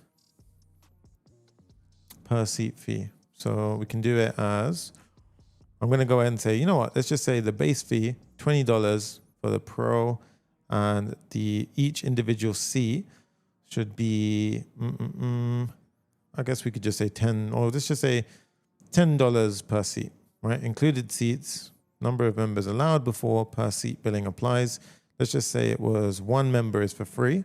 And then we can say it's unlimited members, custom limit. Okay. So we can say for Pro, it's up to 10 members. You include 1, and then afterwards it's $10 per one. And then what I do is I would screenshot this and say, I updated the existing Pro config in dashboard. And I'll actually attach the screenshot, and then I go ahead and pop that in. And that's quite important because the picture will give it the reference, right? Like kind of what we've done. So that way, at least it now knows, and it can update the plan accordingly and then carry on. Okay. And again, look, 26%. Okay. So not much. And if we go to our plan and usage, we are at 10% API. Okay. So we're at 10% now. We were at 5 in the beginning. Or no, I think we were at 6 or something. So in this case, it is kind of, it's creeping, but it still was not crazy. And again, the whole plan is ready now. So this is really where it can be a bit more like efficient and optimal. Okay. And even when it comes to fanning out the agents potentially down the line, we can switch to Opus 4.8. Okay. So it seems, see if it's not turned on. Okay, that's done. And now it can find it, and it found it, and then verify environment. And the really cool part about this is it was 2 or 3 at the beginning. Okay. So we're 7% in, right? So, and again, this is cursors, right? So I found personally, cursor build runs quicker than Claude's, right? Claude, I find, would barely take maybe 3-4%. Even when I try and slam the thing through Ultracode, it really doesn't take much in Claude. Cursor tends to have a smaller bill, a max mode than Claude. But who cares? We'll use it anyway, right? So now I'm taking the Convex back. And notice how I didn't have to do anything regarding the environment variables. And that's what's really cool. When you use something like a CLI, whether it be Clerk CLI, Convex CLI, and so forth, it allows our agent, provided that we give it access to it, to go into our settings and basically go ahead and grab the things like its keys. So it was able to grab all of this information on its own, right? Which is really, really nice, okay? Now let's go back over here. Now building the Convex backend, wiring the config, auth, and complete schema. Now this is really cool. because you see here, this is actually how you integrate Convex with Clerk. So this is actually an integration. So it used the plugins correctly and was able to identify that. If we type in Convex and Clerk, you can actually see we get the entire integration guide over here. And that is effectively exactly what it just did. Okay, so that's perfect. And then it's going to create the schema. And this is probably the most important part. And notice how it did actually create me a project. So I don't think it actually created the project yet. It's just building in the back end. It's building in the back end. I don't think it's ran it yet. But if we see the Convex config, we can see we've got 3 components from Convex that we're using: the agent, rate limiter, and the presence. If you're wondering what the heck is that, so we can actually see those. Those are actually here. So Convex rate limiter, for example. And you can see this is a Convex component, right? Razmik goes, legend for using Convex. Appreciate you. So look at this. We've got npm install Convex dev rate limiter. This is awesome, right? This is really, really amazing for rate limiting. Okay. So this one's really cool. You can go ahead and use that. We are using that. We've got the agent component as well. So we've got this one. And then we had one more, which was, what was it? It was, it was the, let's pull this on the side. Presence, right? Presence is really cool for like rooms, or, you know, if you're going to tell if someone's online and that sort of thing. So presence component. So this one is what we're doing on the back, right? So this one here says building collaborative editors where you need to show which users are currently viewing or editing a document in real time. So it's quite nice to be able to have that in something like linear, right, or vector is what we're building here. So that's quite cool. Okay. So let's have a look. So probe Convex dashboard API for teams. It found our teams. And in this case, deployment, modest schnauzer is provisioned, setting the Clerk issuer environment variable and pushing again. And this is crazy good, because what this is actually doing is, let's go ahead and log into our account and find it. So I need to check which one we're logged into. I have a couple of Convex accounts. So let's go ahead and see which one it done it for. I think it might have done my personal, but it's actually set the environment variables on Convex for us based on our Clerk dashboard environment variables. So let that sink in for a sec. It's kind of crazy, right? Oh, I'm not in the right Convex login. Let's go to our login over here. And I'm going to mix it up a little bit and put Jay's playlist on. I don't know when the last time Jay updated this, but you can see here, like vector. So let's go over here. So it's created this on its own. See, modest schnauzer, that's perfect. Go to settings. And we can go to environment variables, and look at that. It's set that. So think about what it did. The agent has access to our Convex data, like a backend, and our Clerk backend. It went to the Clerk backend, found the environment variable, then used the Convex CLI and used the environment variable from over here to set that one over there, right? Which is pretty amazing, right? And again, you see why the setup for these things is important, okay? Now, while that's done, you can see that schema is live with all 3 components installed, and we can actually see that because if we go to the data, we should have all of our tables. Okay, so in this case, why have I got this pop up? Let's go ahead and hide this. Hate when it does that. Okay, so we've got all of our different tables pushed. This is great. We can see 2 functions. We haven't got any functions yet, but if we go to, I think schedules will show. Yeah, here you go. So schedules actually shows your different installed components. So app, rate limiter, presence, and agent, right? So obviously these aren't doing anything yet, but that's how you can see that they're installed, okay? Now, let's go down. It's got its custom functions. It's starting to write the query, the limits, activities, and this one is the most important, HTTP. So what this is doing is it's basically creating the webhook routes for us. So you can see here, this is what effectively we're gonna go ahead and give to Clerk as our webhook endpoint. So that way, every time Clerk has events, for example, user was created, user signed up, user was modified, or user updated, and all that kind of stuff, then you can go ahead and tap into this one. Now, the really nice thing about Convex is you don't have to go ahead and, so the normal way of doing this is you'd create an API endpoint, and then you'd basically have an API endpoint. Now that's great locally, but what if something like Clerk or something external needed to listen to our API endpoint? Well, you'd have to use something like ngrok to basically create a tunnel, or Cloudflare tunnels to basically be able to port it or proxy it to the internet. And that's only accessible while your tunnel is open. Okay, so that's a faff. We can do it, but it's a headache. And like most of the time as well, you have rotating tunnels because unless you have a paid plan, palaver. So now with Convex, all you have to do is do http.route, create a path here, and you can have several paths, by the way. This is just an example of one. This is a post endpoint, and it will literally, the second you hit save, deploy that thing. So this is why I love Convex, right? Because they just changed the game on this. So if we go to functions now, once it's deployed, we will actually see, so once it actually runs Convex deployment or npx convex dev, right, it will actually push that up. And then we will have an active endpoint and that we can use right now. And that is really powerful, right? So if we have a look at the changes here, I can show you. So if I go to my .env, right, obviously you don't want to expose your .env. But in this case, if I show you this, look at this. So this is actually so these are our clerk keys. So I'm just going to make this super neat. So it's a clerk, and then these are our Convex keys. Obviously, these are private, right? Don't share these. I'm going to invalidate these afterwards. Okay. Now, the main thing is that you see this one here, site URL.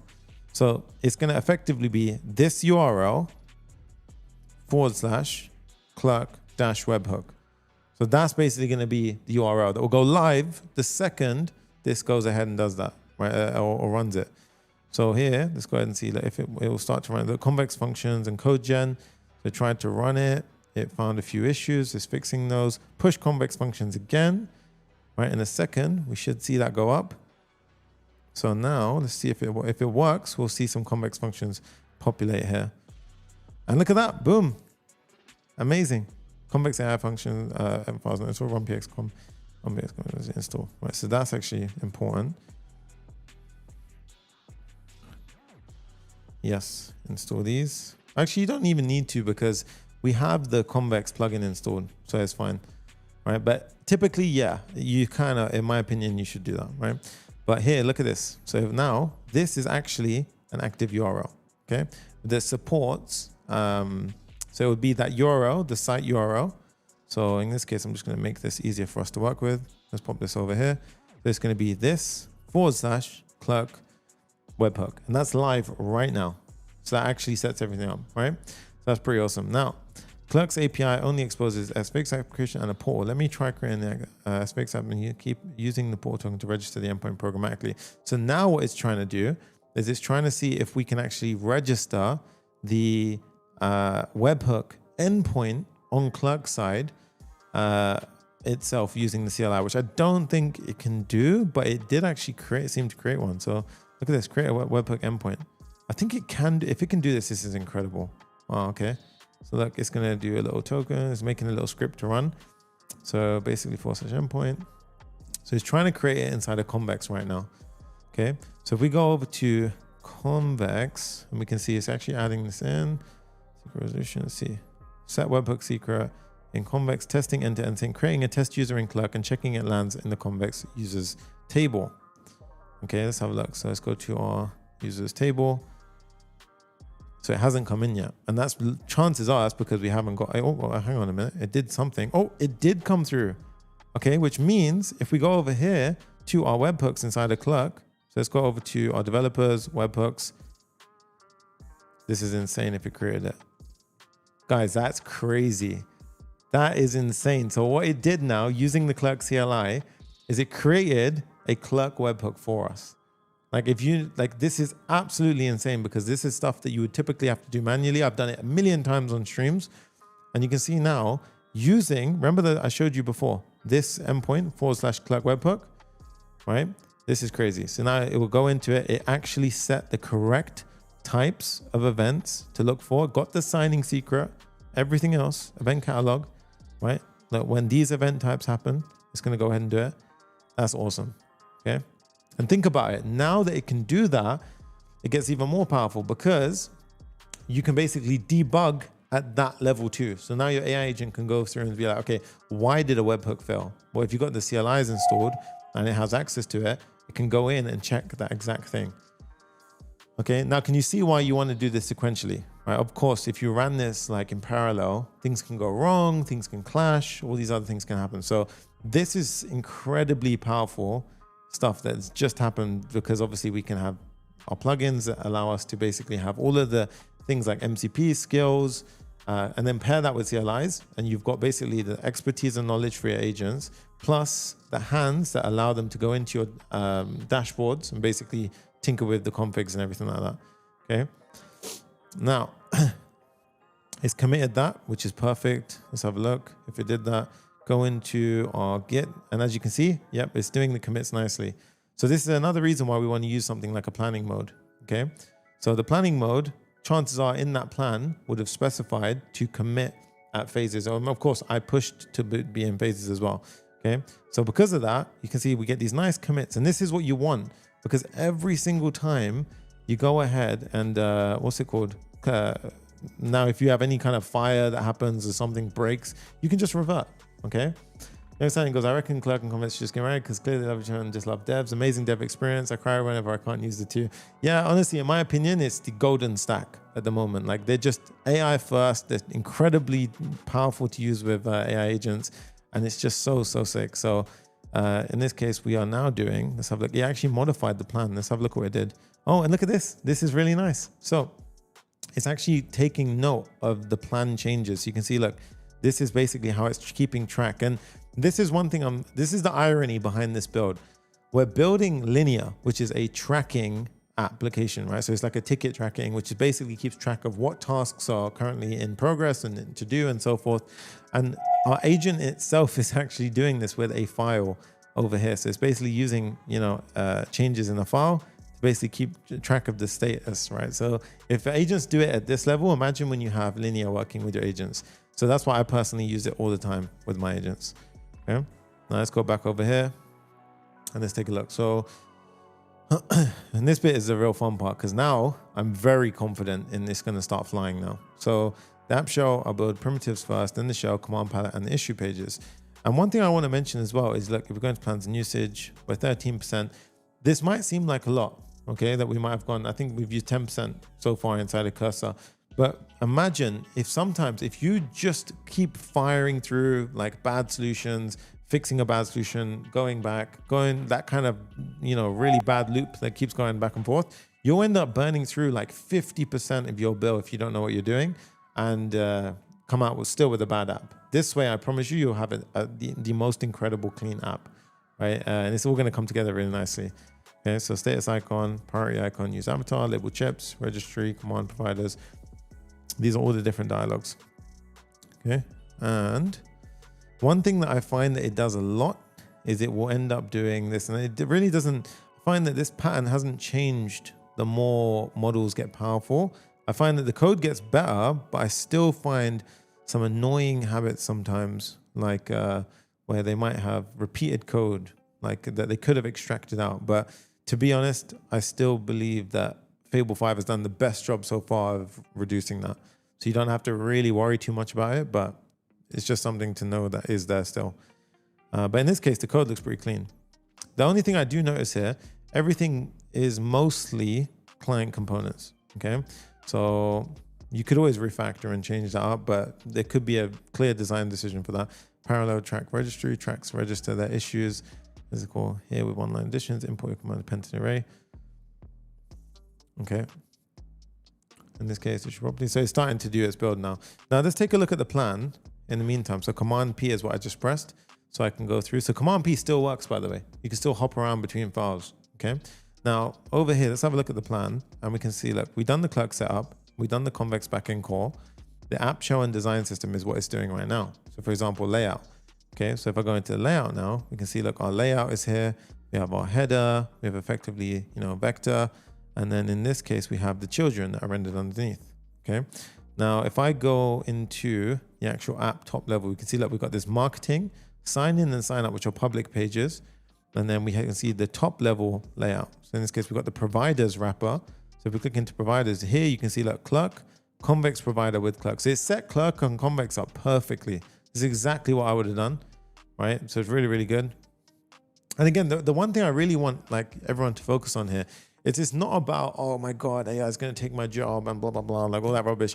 You have so much power at your disposal. And trust me when I say I'm not worried at all, because I know that not everyone does the correct way of building with AI, right? So this is why I want you guys to literally learn this, because you have a huge head start if you know what you're doing with AI, right? So in this case now, we're building apps for clients all day long. I build my own apps out. We're building a really nice app in Dubai at the moment that we're pushing out, my own personal product, which I'll talk about once it's actually live for that one. But yeah, this is crazy. And you can pretty much do so much stuff while you're running a business, while you're doing other stuff. Now is the ultimate time to take these kind of risks. It's crazy. $1 Million Mark says, hey Sunny, how you doing? Hope you are a happy weekend. Happy Friday, dude. Happy Friday for you, man. So in this case, it's creating all of the shell pages. So that cycles coming from track B, coming from track B. So these are where we're going to have parallel tracks. So if we go ahead and go into our plan, so Command P, let's go back to our plan. That's why I saved the plan, by the way, right? Right, and then here we can see, go down to parallel tracks. That's awesome. Look at this. It's going to have one Git work tree plus branch plus agent. Right, so we're going to have different ones going off here. Now, I really would like to show Ultra code here, but I think it's probably worth we just kind of do it in cursor and stick with cursor here. But Ultra code will do this really nicely, I can't lie. Okay, maybe I say stop before we hit parallel tracks, perhaps. But then we have all the context already here, which is actually really nice. So it's kind of efficient to do it here. We have a small issue here. Let's have a look. So avoid calling set state directly within a component. So it's going to fix a couple of React issues. And then layout. And the main thing is I want it to be committing at individual stages. Okay. React compiler issues. So in this case, let's go over here. So quite a few changes. And again, why I like having the agents window. I'll be honest though, I've actually, full transparency, the more and more and more and more I'm learning and getting into this, the less I'm actually checking like in the editor view now, right? So if anything, I use, so in linear, I don't know if I can show you this without exposing something. I think maybe I can show you an old pull request for another app. So I don't think I can show you that. Let me see if I can. No, I can't. It shows the name of the app and that's under a special agreement. Okay, so I can't show you, but basically now in linear, you can actually do code reviews. So what I'll do is while that's working, I'm going to show you. So linear code reviews. Man, Linear are lucky here. They're getting sponsored away for free because we're literally shouting them out all over the place. But you guys can see that code review should be fast. So here. So this is really nice. And they did this recently. So imagine as you're managing your your different tasks, your different tasks can be attached to actual pull requests. And then before you had to go to GitHub to manage your pull requests. Now in Linear, you can do everything from Linear and it's sick. It's really nice. I use it a ton. And they know exactly where they're going with this. And I'm there for it. It's absolutely awesome. So Linear, if you're watching this, shout out to you guys. And I'd love to work with you guys because there's really, really cool stuff you're working on. So that's pretty cool. We're basically going to be, well, we're not going to implement our own kind of, agent feature here. Instead, we're going to build an actual agent inside our app that can actually act on and do pretty cool things. Okay. So now let's see. So start Next.js dev server. Let's go ahead and wait for it to start. Here you can see we've got two terminals open. So Convex and the dev. So we can actually see both agent terminals. And then let's have a look. And we could, so this is kind of a question for everyone here. We could actually, at the point where we hit the parallel portion, so parallel tracks, we could actually here commit and then literally get Ultra code to kind of fire through that, which would be really cool. I think that would be the funnest thing that we could do. Let me know in the chat what you want to see. Dev server is up, running a full browser smoke test of the foundation. So it's now running an entire test. So I wonder if we can see its tests. So it's actually doing it here. So look, if we click it, smoke test. I hope you smoke test this linear clone. This is something I really like about Cursor though, that they do this quite cool to be fair. All right, so it spun up, look, navigated, perfect, step one succeeded. I can see the landing page, clicked get started button. but it's not showing me the preview of it, but that's fine. So our agent is literally running through the app. So let me get a fresh link to get the current reference. Then it's going to click on get started for free. Click was registered, but the page isn't navigated yet. Let me wait a moment. And then look, excellent. Step 2 created. I'm now on the sign up page with Clerk, sign up component showing, create your account, continue, secured by Clerk. This is awesome. Email filled. Now let me fill in the password. Perfect. Both fields are passed. Now let me click continue button.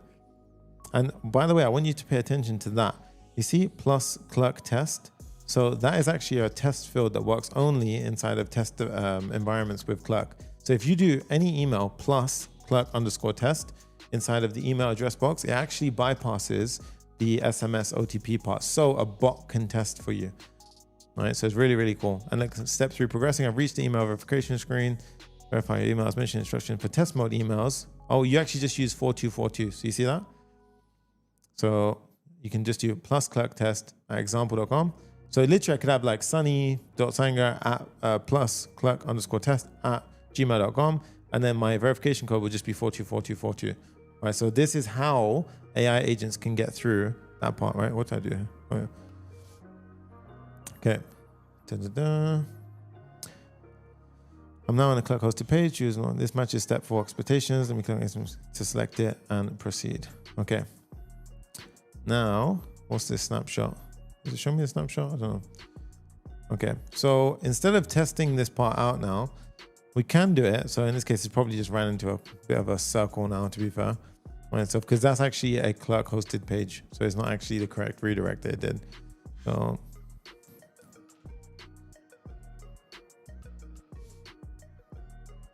see, and now I can basically debug based on what it's finding. But this is cool because it can do end-to-end testing. And if you're wondering, Sunny, but isn't that burning through so many tokens? Well, no, that's actually in a much cheaper model right now. This was running in Sonnet, I believe. So this one, yeah, Sonnet 4.5, okay, no thinking. So it's literally like a way more simpler model. Aiden Shah goes, yo man, as always, you're amazing. I appreciate you so much, dude. Thank you for watching. All right. Force navigate button to see if the session is already established. I'm back at the landing page, which says my session is being realized. And this again, so you can smoke test this yourself if you really wanted to. So let's have a look here. Is it running on local host?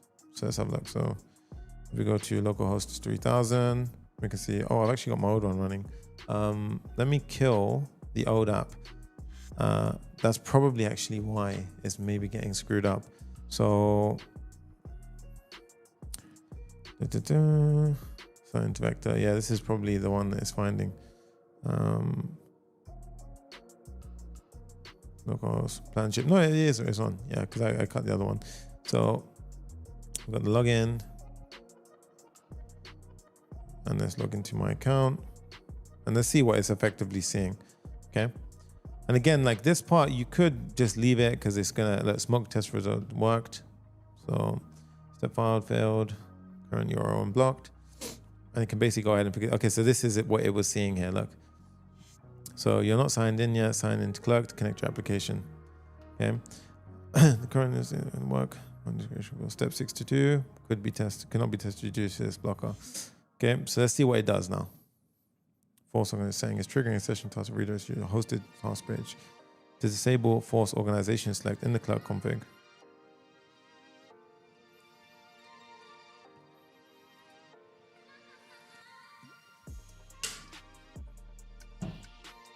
And I'll be honest, it will actually get past this part quite easily. It's just kind of an annoying corner case for this, really. But anyway, we're gonna let it do its thing because it can debug this quite easily. It done it for me. It'll get you past past it. Okay, so now I just want to check a little check-in on our usage. We're at 16, cool. Let's see our environment file. So it's just added in our Clerk sign-ins. Okay, and then the redirects for heading to onboarding. Cool.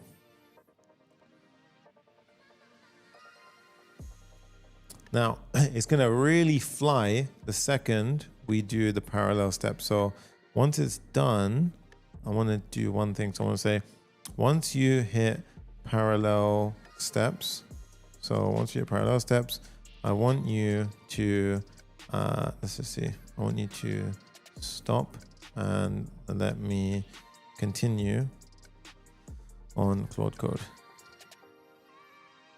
So we can queue that one instead, and let's see what it's doing. So we can just skip the smoke test otherwise as well, to be fair. So we don't need to effectively run this one. So we can say skip test really. Let's just do this one. So skip test. Let's do some parallel steps in plan. And let's just force this in. Okay. Because I want to give you guys a real kind of cool demonstration of how fast that can work.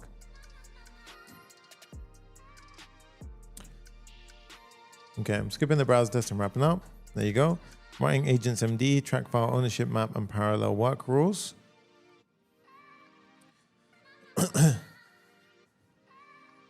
And this is going to be a fun little bit to do because it's doing the track file ownership map, which is that whole map where it writes to the status. But that's not actually the best way you can do this. You can actually use Git Worktrees, and then you can merge all of your work together really nicely. And I've done it because that's how I built the demo. And it does it beautifully, like with Ultracode. So give this a sec. And to be fair, I wasn't really waiting for it. I kind of set it on a task and let it do its thing. So creating agents MD. Now while that's happening, let's head over to Claude and get Claude ready. Okay, so you can see like agents MD. Let's see what it's writing. So now it's creating an agents MD. So that way all the agents that will spawn off will see this agents MD. And then you can hear like golden rules for parallel, add files, don't edit shared files. Your track owns specific directories. Create new files there freely. Your schema is frozen. It contains every table and index for all tracks. Do not edit. If you genuinely need a schema change, stop and ask the human. These shared files are off limits. Registry files only allow. So again, do you need this? No, but right now, because we're about to go crazy, it does help with having separation. So that way the merge conflict will be a bit easier in the end. And then afterwards, once it's all kind of merged together, you can then kind of do more changes in parallel with Git Worktrees. So commit conventions, and there we go. So let's go ahead and let that one commit. So these will go in, and you can see here now, we've got a bunch of changes. So now we've changed our mindset from going from like 10,000 lines of code in one commit to nice kind of separate ones separately. Okay, so that's much better. Give this a sec. And now we should be at the final step where we can spin up our parallel agents. Okay, so that's done now. To launch the tracks in Claude Code, we can either do it like this, right? Or we can go ahead and do point each track, agent edge track. Those two things to know. Okay, so I want to kill both of these terminals. So we're going to kill that terminal. And then over here, now I'm going to say at plan. So let's go ahead and do at plans. And also at, what was the other one? It was this one. Was this linear clone design? And then it says two things on both is plus npx clone is the main checkout worktree. Track D will need an OpenAI key set before the agent can run. Okay. So, and this is what I would do, right? Because we're shifting from one agent to the next. I would say the following. My other agent just finished, and this is its last message. And then what I'll do is I'll copy this part just so I can kind of get some context. And now I'm gonna say your task. Now watch this. This is where it gets really fun. So we're gonna go into Ultracode. I'm gonna say, now your task is to implement all of the parallel tracks using a workflow in Claude Code, Ultracode. Okay, so using a workflow, and then again, we don't need to say this, we just say in Ultracode, right? And this one is actually called using a workflow, and I wonder if it does. Okay, so usually it used to kind of color up and look quite cool, but in this case, we don't need to worry about that. So plans, my other agent's just finished, and this is last message. We don't even need to do it in this way. Git worktree, manage agent. We don't have this one as well. Convex. That's good. Okay. We could do this in two ways now. We can either do separate Git work trees, or I'm just going to give it to Fable and let it decide on what to do. Okay. So let's go ahead and do that right now. So this is going to be really crazy now. Okay, so what this is now going to do is going to spin up an entire, hey, we got Sana Code in the house. What's up?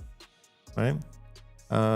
This one's going to spin up now and basically have either, if this doesn't work again, what I'm going to do is I'm going to switch to the Claude Code CLI, because it was very weird when it froze last time. Yeah, Jay's back now. So, because last time this took a long time to kind of get it back on speed again. But in the meantime, I'll show you how we can actually get that ready if we are going to have to do it that way. So we can do documents, builds. Okay, now here you go. It's doing it now. Vercel plugin AI SDK. I'll implement all 6 parallel tracks via Ultra Code workflow. And but by the way, guys, this is crazy because we're using Ultra Code with Fable 5, right? Which is insane. Like it's pretty big, right? So first, let me load the mandated skills and get orientated with contract and agents. And by the way, starting reference here, 4%, okay? So 4% before we start the Ultra Code workflow. Now let me read the parallel track contract and check the state of the working tree and Convex environment. Show agents MD diff and check for local OpenAI key.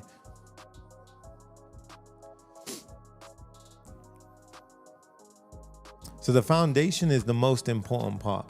Right, so I really would spend the longest time on the foundation, and then that's when you can go into parallelizing everything. And that's what, to be honest, the parallel part will get built really fast.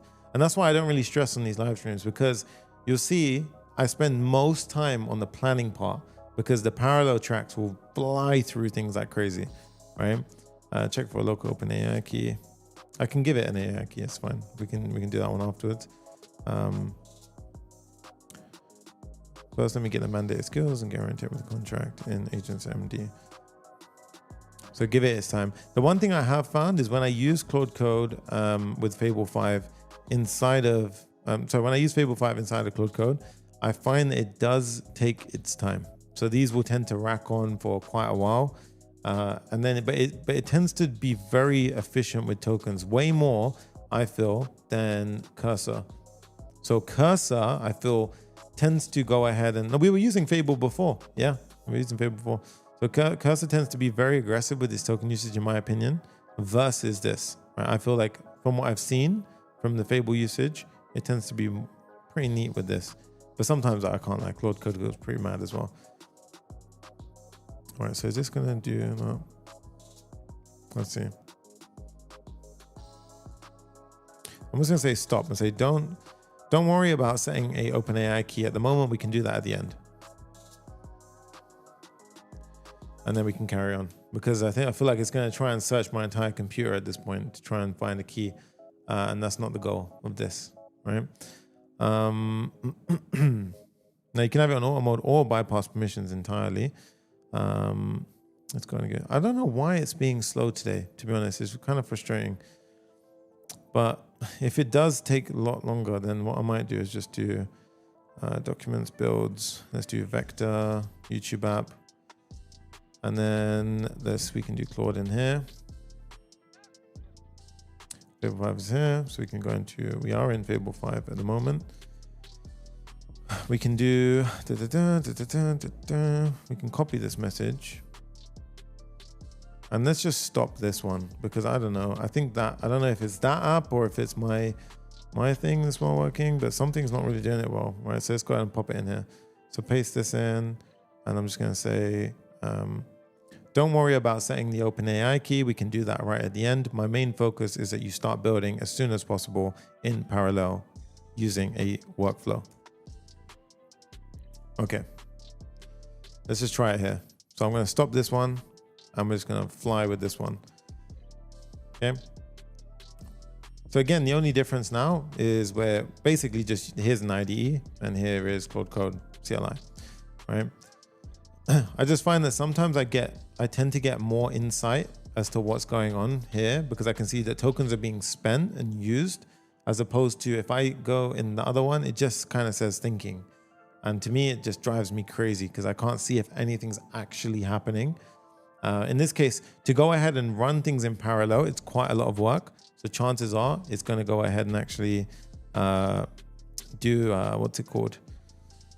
So in this case, if I do Control O, so Listed directory, so you can actually see that async hooks session start completed. So these are from before this directory. And I do find it takes me a bit of time to start this up. So it could have just been correct. I was just probably being a bit slow with it. But, or it's just that Fable 5 perhaps really takes its time, to be honest. Who knows? Let me know what your experience has been like with it. But again, if you're watching the replay of this, you can just skip this part, to be fair.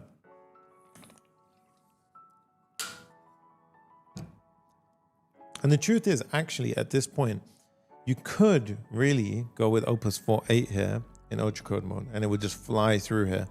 But I want to show you Ultra Code with Fable 5 because it's cool. And it's very, very cool to use this, right? The only annoying thing is that I can't see the actual thing, and I don't know if it's verbose. No. Anyway.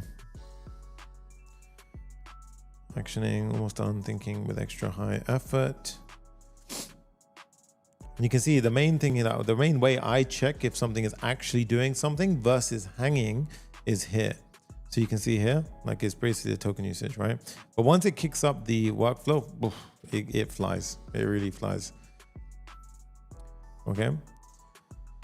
Here we go. Okay, so thank God. So I'll get the parallel tracks building right away. Per the hook requires, let me first load the mandate skills, then pull in contract agent and launch the Ultra Code workflow. So it's loading in the Vercel plugin, AI SDK, plugin verification, and then now it's checking the actual parallel tracks. It's opening up our agent's MD file. And let's have a look, Control O, and we can see what it's doing now. So it's reading the entire file. And this is the one that our other agent finished writing.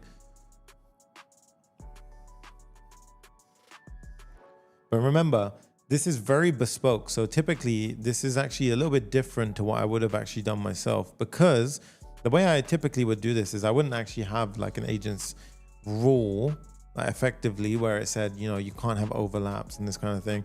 I would just say, you decide, parallelize the thing and get it built. Like just genuinely do that. And I use a Superpowers tool to write a solid plan with it. As opposed to having one agent make constraints and then another agent has to follow those constraints. That's where it can take time, because you're kind of now limiting it into funneling it into a specific way of thinking. And that's it's going to slow it down naturally. 5 post tools use hooks ran.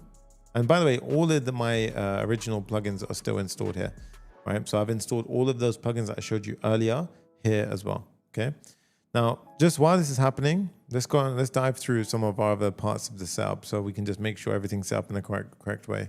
So if we go to configure over here, I want to showcase a couple of things that it did. In case anyone's watching and they're new, while this is working, one thing that I thought was incredibly cool, guys, is that it was able to not only test our user, but test users. So in this case, look, smoke test. So this is absolutely awesome. So it's actually a full smoke test that we didn't do this. This was actually run through Cursor, which I thought was amazing.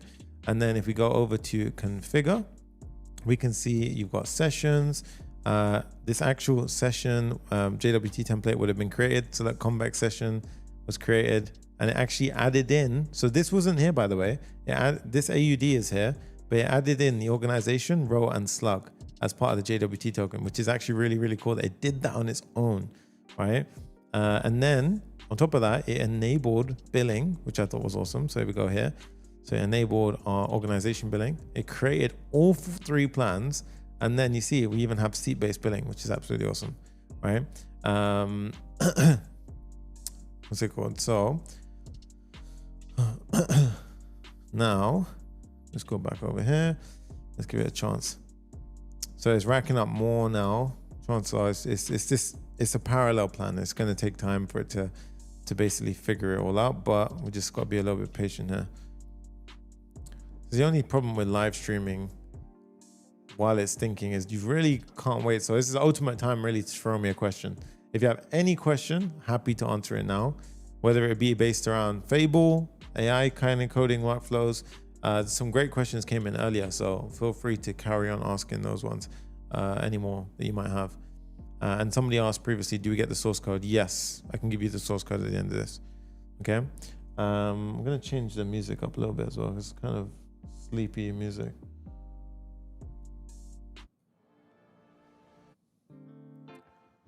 Okay, that's not better.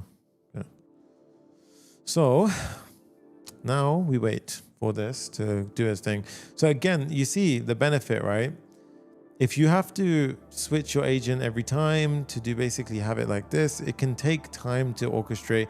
But to be honest with you, these models, the stronger they get, they're not designed for you to be sitting here and waiting like this. They're more designed to basically you would write something and then you would maybe like kind of do something else, or, you know, basically go ahead and set other stuff up and then come back to it afterwards. Have you used OpenCode or not? No, I haven't used OpenCode. You mean the routing API, as in not API, like Open Router, similar to that. So Control 0, let's have a look. Still can't see. I'm sure we can see the reasoning as well. So if I go to Claude Code, reasoning, verbose. So I just want to see, can we see the building with extending on Claude? Because to see Claude's internal reasoning, press Control O. Alternatively, you can see using verbose.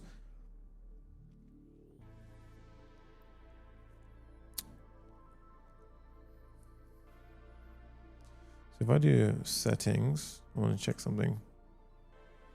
No, it's fine. OpenCode is terminal CLI like Claude Code. Okay, cool. I'll have a look here. Okay, so this is better now. So now we're actually getting somewhere. So I'm going to switch this to auto mode on. So shift tab, because I'm happy with this. Track brief formatting plan status. So let's have a look at what it's doing. So go over to here, and you can see we committed track format brief. Agents MD. Here we can see. So I think the main bulk of the token use there is mainly around figuring out a plan. Commando.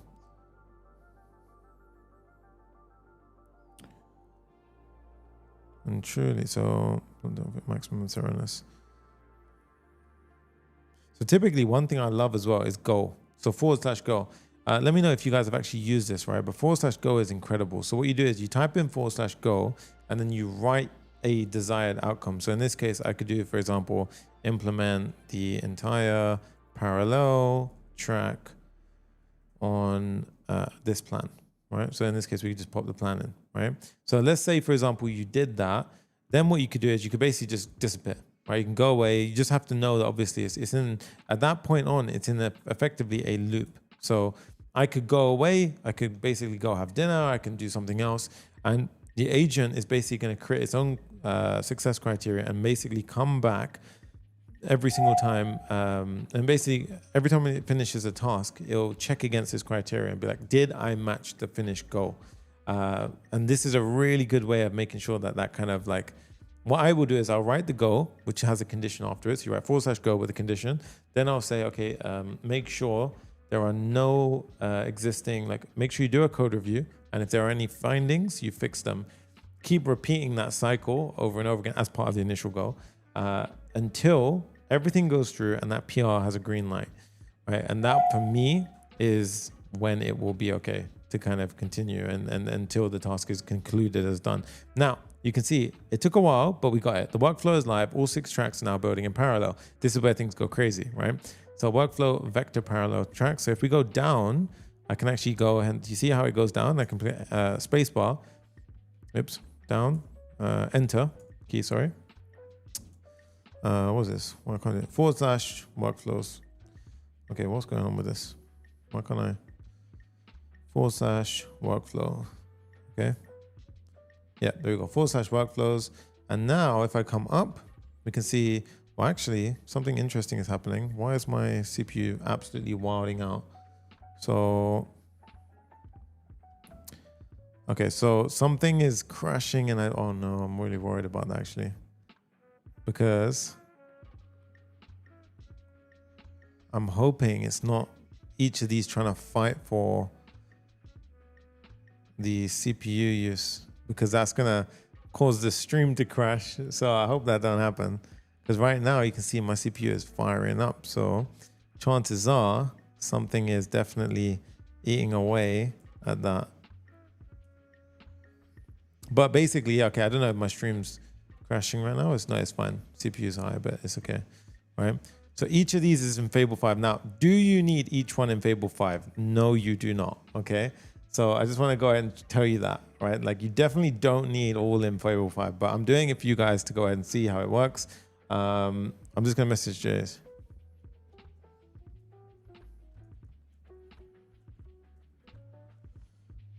Okay.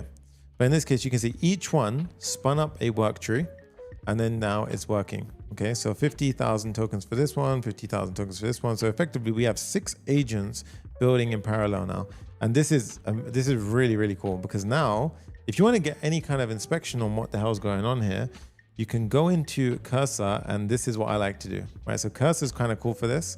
So in the editor flow, and you can actually just come into, so repos, you can see at the top. You can close the graph, and you can see all of the different workflow tracks here. So if I click into each one, I can see right now, none of these have got any changes that I can see being added in, okay? But you can see they've created all of these separate work trees, right? So soon, these are gonna start basically having different changes inside of them, right?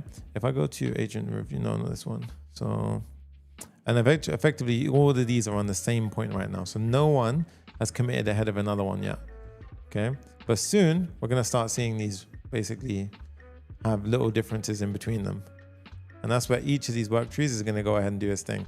So this is really, really nice. The problem is that obviously we can't actually see into it. So right now, again, like these kind of models, like I said, you just gotta trust them to do their thing, come back and they'll basically be done. And that's when you can have a review or interactive process.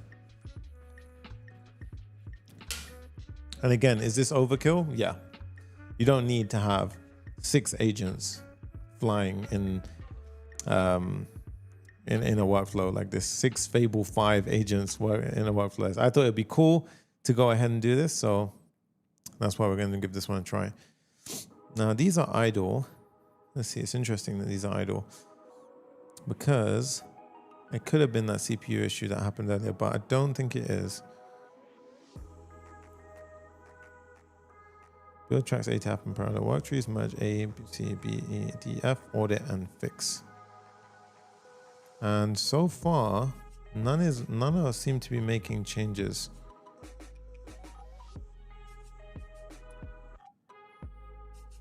And we can check more simply by going to our graph. Track AI agent.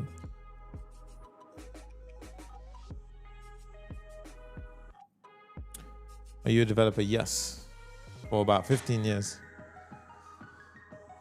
So, let's see here. Okay.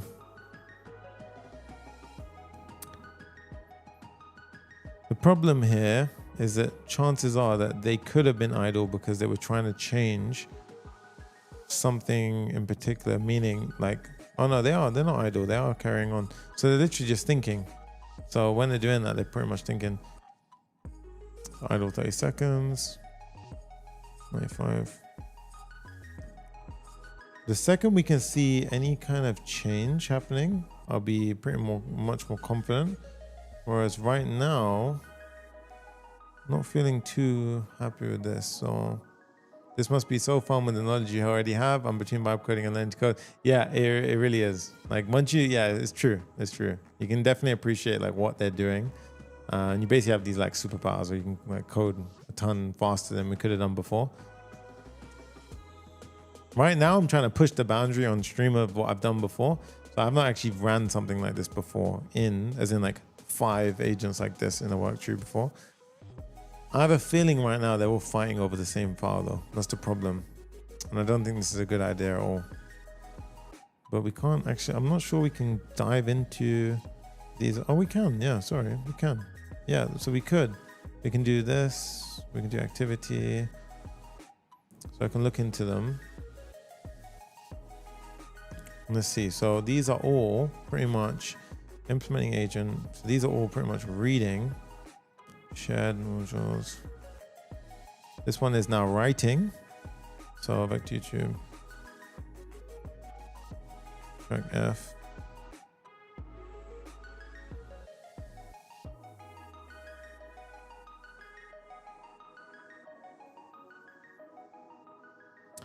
Now, let's have a look at what this is saying. I want to see how it's running it. So you see, like, I say current work tree. Look, it's all branch and need to never push. Must fall. The problem is this agent's MD that our cursor file like created. It's created like a constraint that they have to follow, which isn't ideal because it's not how I would have done it before. I don't know, but I mean, they're still getting through it. So you can see, look, cycles is starting to happen. So some changes are starting to be made. Okay, so we're starting to get some pushes. So we've got some, so we've got the, yep, so project cycles is now moving.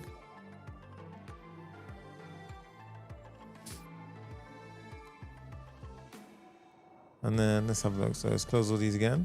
What's more fun, building a product from scratch by writing code or using vibe coding? It really depends, you know. I think there is a satisfaction, don't get me wrong, when you actually do it yourself, which is definitely true. So this is now working. So now they're all basically starting to build, TC. And these ones are not building yet. Unless they are, and then it's just the diff is taking too long. Oh no, okay, no, it is doing it. It's just, okay, maybe actually if I see, click on this, no. Okay, so this is the way I would recommend, yes, sorry, it's an easier view like this. So, we can see this one is definitely starting to do its movement. These ones are still not doing something.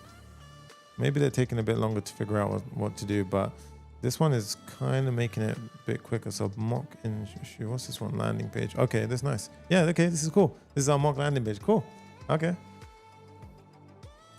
Now this is getting burned through tokens, I can tell already, but let's see. I'm doing it for you guys. Okay, so that's why I'm kind of like diving into this one, but you can see that we're 6% in, so it's fine. It's not too bad, right? Fable 5 before it said failed. I was like, oh no. And you can see if I press right arrow, we can dive into this, right? So this is a really good question, actually. So which coding language or languages would you suggest to learn in this day and age? I would love vibe coding, but I want to know what's actually happening and have that control.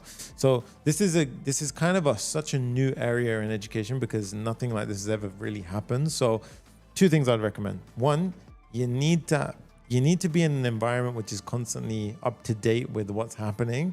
Else everything you learn, honestly, is going to get like outdated or thrown out. So that's why, in my opinion, we do have our course and community, because this is why I'd recommend joining Zero to AI Hero. So check the second link in the description, I believe. It's the link in the description, but join this community because honestly, this is where we'll be keeping up to date with everything. That's the first thing I'd recommend. The second thing is, if you really want to keep up to date with everything, definitely pick a lane. So in my opinion, TypeScript is 100% what you should start, like, you know, JavaScript and TypeScript. But do you need to actually, it's a very tricky one. Okay, so typically the way I would teach people how to code before is, let's say a change happened. So let's say this code was created, right? Obviously you wouldn't be doing a huge workflow like what I'm doing right now, but let's say I didn't understand what this part was, okay? So if I came over here, and this is why I recommend if you're learning, you go ahead and do it inside the editor view, inside the cursor. So now if I do Command K, I can do explain this block. Like say I'm super new, right? Explain this block, and I hold Option and Enter. Now I can get an inline answer to what this block is. So you can create a self-learning loop and mechanism here. So not only would I recommend you have effectively, there are so many courses and communities and YouTube videos out there which teach a lot of this stuff. Again, my channel has hundreds of them on there, right? However, I do recommend while you're doing that, you're constantly creating this self-learning loop, asking questions. So for example, like if you're not sure what something is, so like for example, how does this one work, right? Is that a component? Okay, I can see like when I click through it, that's a component.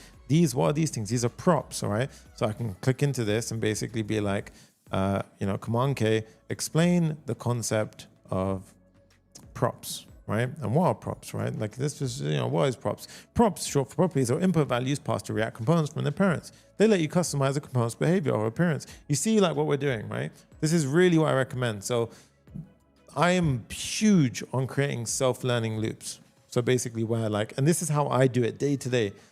So think about it, like how does Sunny learn right now, right? Sunny learns by basically, if I get stuck, you can be sure 100% I will ask AI, or I will now go to AI, I will read documentation. But previously now, like I would go to the documentation. Now I'm way more engaged with AI because I've got such a strong self-learning loop. And it can go to such a crazy depth, honestly, it really, really can. Oh, look at that, it just committed a couple of changes here. If we go over to our graph, this is really, really cool. So now we can actually see each one. Yeah, each one is actively working now. Look at this. Each one has an individual graph. And Git Worktrees are basically, this is the original branch. And basically these 1, 2, 3, 4, 5, 6, all are like copied Git trees. So they all have different branches, right? So you can see here, like this one has a ton of changes that are about to be committed. So issue collabs, tracking AI agents. This one is purely working on basically AI agent stuff.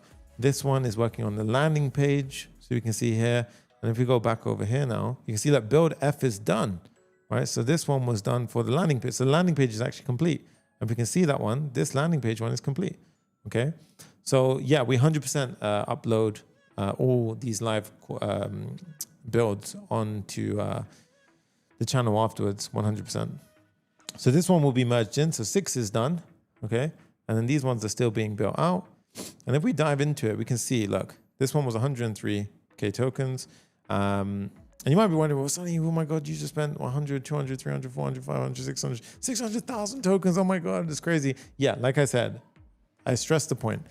It's mad overkill what I just did, right? You don't need 5 or 6 Fable 5 agents, 100%. But if I'm trying to showcase the ultra code worktrees are definitely pretty cool to go ahead and use. Okay, so now in this case, let's go over here. You're implementing next one. So this one is still running. These are still running. Let's see what this one is. This was you in bash. So this one's actually kind of stuck. And this one's writing. This one's writing. This one's writing. This one is definitely kind of trapped, I feel. So let me clone. And this one, billing and getting vector, is this one's actually coding as well. Okay. Let's head back over and let's see. So we can have a look at the code here. And again, like this is what I'd recommend, like even if you're doing it. So we're getting very good questions here because I completely understand the kind of, you know, where do we begin? Where do we learn? Like, how do we understand where everything's going on? And in fact, inside our community, you can definitely join the University of Code school community that is linked down below in the description, or simply head over to universityofcode.com and you'll head over to our school community. Inside the resources, you'll see React Basics 101, and that will literally be me in a free like lesson structure breaking down everything around React Basics. And that is very, very a good place to start if you're absolutely new to coding. So yeah, these things definitely will help out if you're new. AI agent. This track hasn't actually moved. So I'm curious on the AI agent one, why that one's frozen. But the rest of them are pretty deep into their work. So the rest of them are pretty much, look at this. This is a huge amount of work, right? So this has done a crazy amount of stuff. This is awesome. Now, of course, when you have different agents that are working on this kind of different tasks, they might have, you know, code where it could be repeated code that could have been more, you know, efficient, maybe kind of having util or lib files. And that requires a sweep over afterwards, effectively. So I would always do like a refactoring step to make sure, you know, that kind of you can get everything working. But we'll get everything kind of like efficiently written, your code base. So let's see. This one's almost done. So I think we'll be almost done shortly. So workflows, let's see. And again, you could leave this. You could literally leave this, come back to it, and it'll come and you'll be pretty like far along. The main thing I'd recommend here is right now we're doing a very extreme case of something, right? But if I wanted to dive into like this, for example, and test this specific branch, how do you do that? Okay. So I'll show you how we can actually test this one out. So right now, the problem is that this may interact with another one in the wrong way. However, you can see this is just a location on our computer, right? So what we can actually do is we can copy this Git work tree. So the work tree, we can copy the name of it. Where is it? I basically just need that. So this one is WF0. The names are awful, right? So typically they're not named like that, but that's because it's inside of a work tree. Publish against special changes, show commit graph. So you can just type in git worktree inside of a terminal, and I think it's dash list. Is it dash list? No. Dash list. No. It was git worktree list. Yeah, and you can see all of them, right? So 06, this one here. So I can copy this. I can do cd into it. And now I'm inside of that branch effectively. So if I want to run that app, I can do, let's see, cat package JSON. Let's see what that is. So cat just means show me that file. So basically I'm looking inside that file and I'm checking for this one, next dev. So if I do pm dev, chances are another agent is running the backend. So I don't need to worry about that. So I can actually dive in and just check on that work on what it did.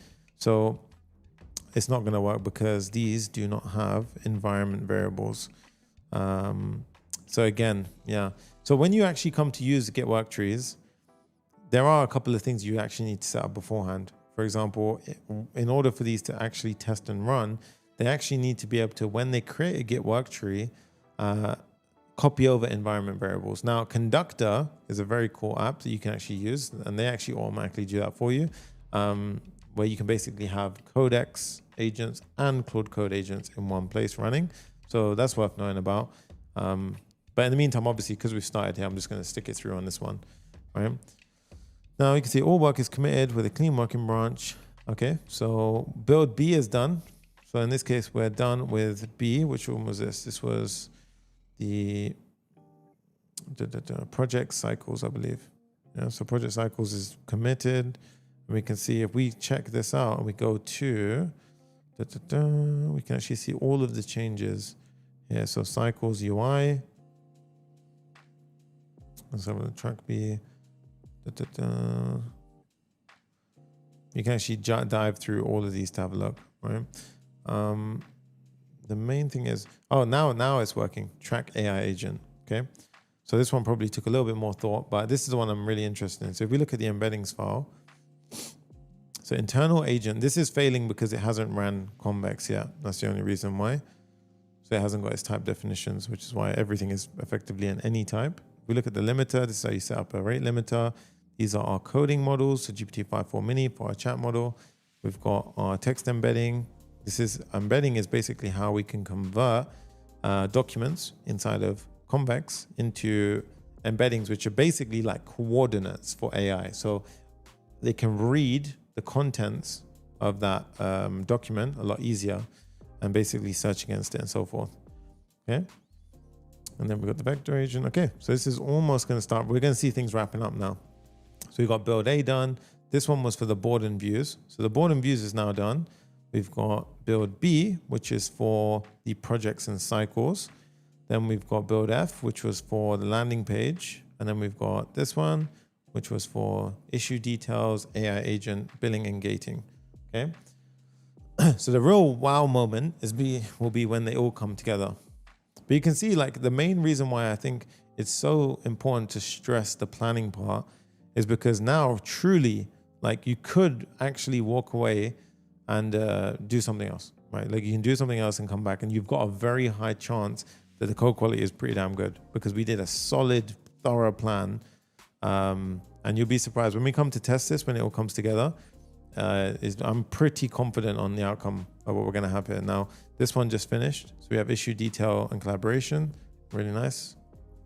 And then D and E are to be done afterwards. Or that were in progress, I guess. So these are all done. That's why there's no uncommitted changes. D and E would be 4 and 5. These two here. So any proper project login, like 90... What's that? 90.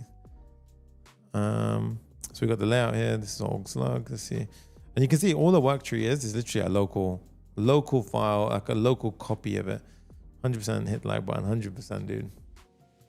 I'm actually amazed at retention for this one because this is one of those videos where it's kind of hard. Like while it's building, the main thing that I would say, ask questions. And then I'm just going to keep on sharing my experience with this stuff. But compared to like the traditional videos where I'm like actively coding and so forth, now things have changed a lot. Like even if you have the best developer on the planet, I can't code that fast, right? So compared to this, like no chance. So imagine where you can get, and this is how my current setup is, by the way. So in my projects, I'll show you what I do. So if I, for example, go to my files, if we go to, we have an agents.md file, right? So you can have an agents.md file, but you can also have, for example, Claude.md files, right? But even in here, for example, I would add in, so this is right now just purely for the ticket perspective, right? But in my agents.md file, I would literally write in, for example, if you create a Git work tree, copy the environment files, right? If you did this, do that. Like I would have every single rule that I would expect when I'm coding inside of it, right? And slowly, you tailor in your agents.md file. Now, I'm going to see if I'm able to maybe kind of get my agents.md file for you from another project without exposing the project, because it might be really cool for you guys to actually see that. So let me see if I can get that one. So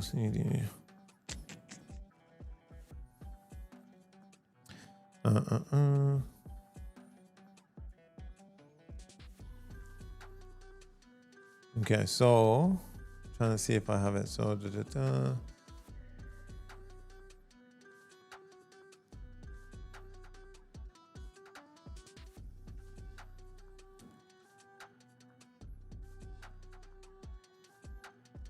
so here's a kind of example of it. So I think I can show you roughly. I'm just going to paste in roughly. This is like one of the contents from other ones. So I basically have a Claude MD file, which is a mirror of this, right? But like prefer markdown files for Convex backend, rely on schema, and Convex avoid handwriting parallel. Like basically what this one is saying is don't write or cast your own types.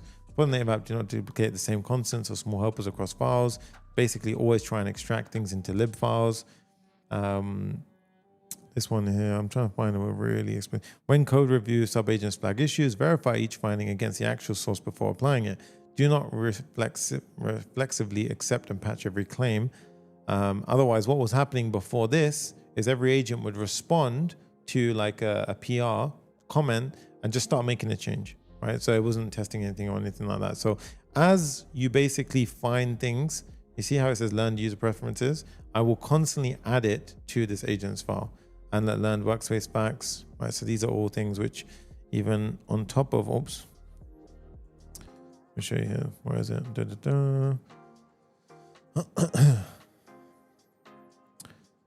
So I'm trying to see if there was even like keys and so forth. So that Convex secrets are deployment side, not local, because sometimes it was like, oh, I can't find the environment variable of that file. So things like that. Basically, everything that you come to find that annoys you about the agent, start adding rules in your agents.md, and it's going to basically keep them in line. Okay. So let's see, build D. This one's still running, and this one's still running. Okay.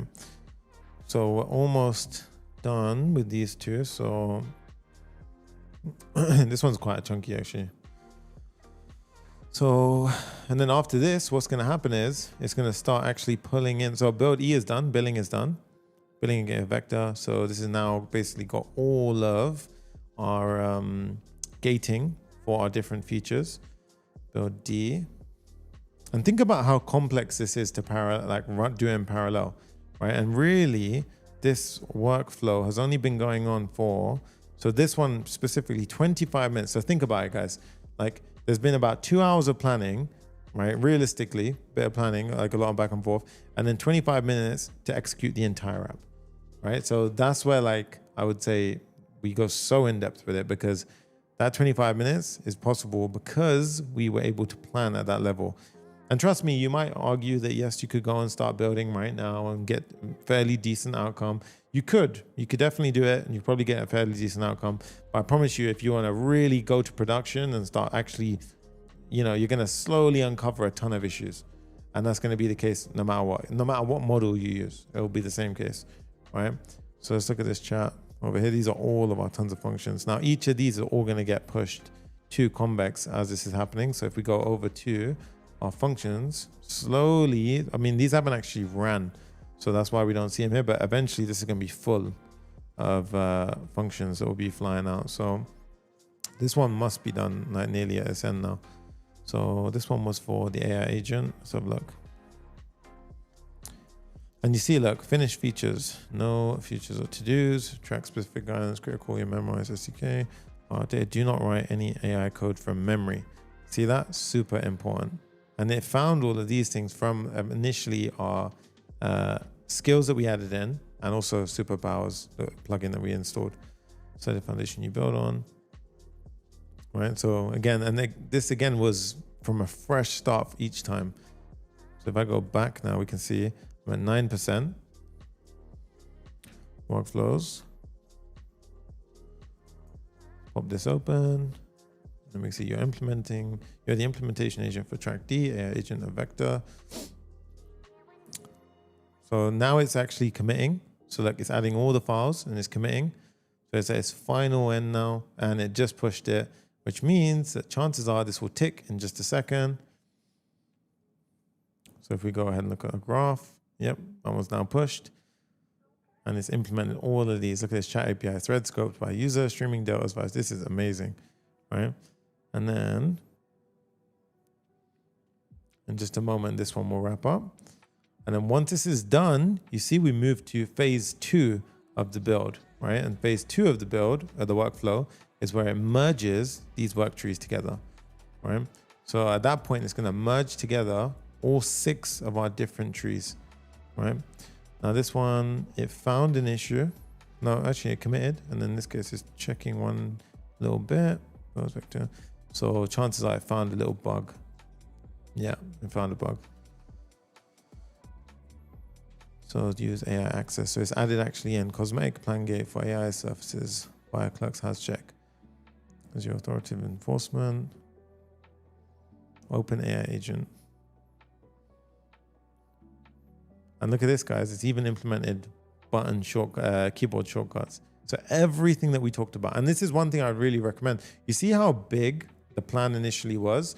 If you just told it to go and run initially with that plan, it would build stuff, but I can 100% guarantee you the details would miss. Like you would miss details when you do it that way versus when you do it this way, right? When you actually split it up, you have different agents with fresh context, focus on individual parts of that whole plan. Then they're more likely to capture every single little detail. And they'll be fixing little things. In this case, an issue would have got thrown somewhere, and it's likely that we're not raising the issue to the top. And that's exactly what's probably happened here. And slowly, with more and more practice, you can read these bits of code like nothing. So this isn't too bad. This is just, we're just checking, like, again, like if a message was failed during sending, then it's going to go ahead and check that if that part of the AI message chunk that came back was a tool call, it's going to go ahead and check. If it was a dynamic tool, then it's going to render that tool chip. Right? And this is failing for some reason. So comparison because step start have no overlap. Okay, so this is where it needs to figure it out on its own. But this one is almost done. We're kind of grounded from this one, to be honest. But this is a huge app. Now, when I tell you like the leagues of apps that we're going to be able to create with this kind of these workflows is absolutely insane. And you can see it's fairly quite a lot of amount of tool calls. But again, that's not insane, to be fair. Like yes, it's high. And yes, Fable 5 was overkill. But I wanted to show like there's probably not another stream on YouTube which is showing this, where you can have 6 workflows in Fable. I thought it would be cool to be one of the first to do that. Okay, so we got the composer, AI composer, conversation. So this is actually building out the actual entire sidebar. You can see like quote appeal. This is the quote appeal for Pro. Remember we said, and this is a key detail that I was talking about. Most of the time, and I did notice this on Opus 4.8, it would miss stuff like this. So with Opus 4.8, sometimes, like when I ran my build, for example, so the one I demoed in the beginning, you noticed how the AI sidekick bar didn't have a quota usage. I actually did tell it to do that in the beginning, but I kind of did the whole goal approach. And you see, even with that goal approach, it completely missed that feature. So this one thing that I would definitely recommend. When you split it up like this, it's way more granular. And in this case, you can see it actually built that, right?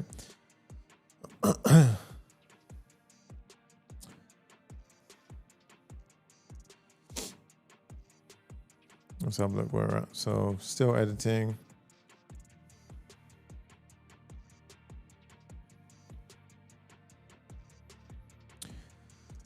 Okay, so this page is now the AI agent page finished. So it's completely, yep. So now it should be at the point where it's likely committing.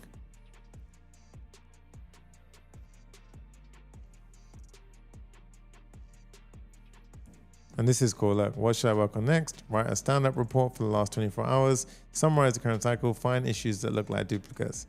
Really nice. And we can even get it to generate seed information like I showed you in the beginning.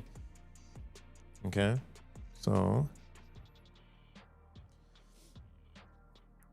quote are exhausted. These are all checks that we had previously. And it's really cool because honestly, when you've coded from scratch in the beginning to this point now, you're really appreciative of these things all had to be done before manually. So it just saves you so much time. But this stuff here is frustrating a bit because this, for example, I guarantee where this is being used is, so set suggestion, set state. Let's have a look where this is being called. So ideally, I would kind of refactor this because this suggestion, it depends on where the suggestion came from, for example, but this is stuff I would look for because like a duplicate, for example, you see issue ID, ID issues, right? This ID probably comes from Convex. Yep, there you go, data model. But this duplicate, unless I'm sure actually we maybe don't store this in the database, but all of these things should be centralized, not inside the top of a file, unless it's the only place that it's being used.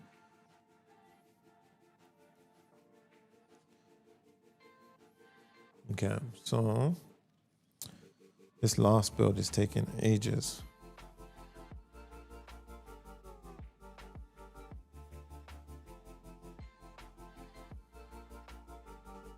Even things like this, like ESDint, disable next line, Convex, no filtering query, stuff like this, I would fire back against. Now I'm not gonna like go into every granular depth, but what I would end up doing is once it finishes this, does its merge process, verifies, fixes any issues. At that point is when I would really go in and I would say, okay, now I want to do a full refactor. Okay, that's also misdone it. I'll do a full refactor, find any repeating patterns and so forth. And basically now you're in like waves of building things out. Okay, like build D, let's have a look. So now it's pushed. Let's have a look. Hopefully we're at the end now because I've gone crazy big on that one. To be fair, this is why I knew when I was toggling these features, I was like, maybe I'm doing a bit too much here, but open AI agent command, shortcut A, triage log, graceful error surfacing, issue detail, yeah, triage log. And this is one of my favorite things, to be fair, because devs, I've had devs in my team, obviously loads of them, and they tend to get very lazy with their commit messages, whereas these tend to be amazing in terms of what they include. Okay. So stream args, no. And again, the check to see if it's hanging or not is one, are the tools moving, and two, so get stay short.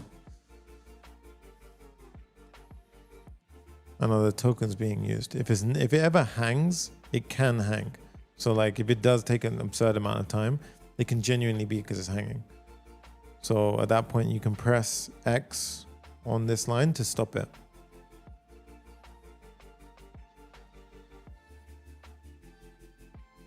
Okay. This is going to be one of those bits where everyone's going to skip past this part because this part is taking a very, very long time to kind of summarize what.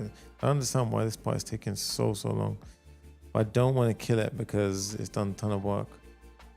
TSC pass. Hopefully it ran it. Yes, finally. Okay. Thank God. Right. So all 6 are now done. Then it goes to the merge phase. Right. So now this is going to now start merging each of them in. So you are a merge agent for track A, merge 1 of 6. And now it's basically going to go through and merge each one in. Okay. So this is where basically we go to our main branch, I believe. So it's going to be on the So in the vector repo, work in the main checkout. Yeah. And then it's going to basically take this branch, pull against A, and then basically merge it in. So in this case, like it's going to do A, C, B, E, D, F. And this is all based on our plan. And now again, you can see why you probably like disappear for this part. But you can see over here is where the cool thing happens in now. So I would definitely recommend, and this is why I kind of like stress the point of it's not worth getting completely rid of the whole, you know, like everyone's working in these agent views now. So yes, they're awesome. But if you go over here, for example, like you don't get a clear view of the entire kind of agent history or like the kind of merge history, unless I'm being silly. But yeah, as far as I'm aware, they don't have a nice view of this. So I always have cursor open in the back just so I can see really nicely the merge history, like graph, right? You can have the GitHub app as well and a few other things that do that as well. But yeah, and you can even go even deeper. I've got like Git Lens is pretty cool. So you can really go in depth. But this is like, you might wonder, why would I need this? But when you have a huge amount of agents like doing a ton of work in parallel streams and everything's getting merged in, you need to visually understand what the hell is going on. And that is worth learning, right? So this right here, the graph view, you want to spend time learning this. Because basically like, and again, when I say learning it, I mean like, look over here, for example, all of our previous branches are at this point, right? So all our previous branches over here, our main is up here. All of these individual commits have been basically pulled, and it's a very clear representation that this, like the work tree A is now inside of our main, and it's ahead of these branches by these commits, right? So basically, like that's the simplest way I can explain that. Let's see where the other one is gone. Problem is, it's going to test every single one and check every single one.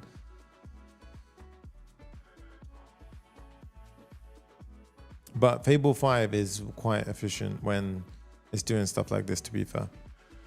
So it's not too bad. So it's gonna start fixing the issues as well. Like Claude code harness state, nested work trees are parallel tracks.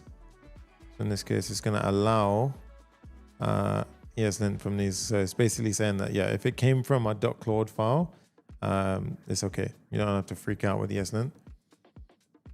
Okay, that's now in.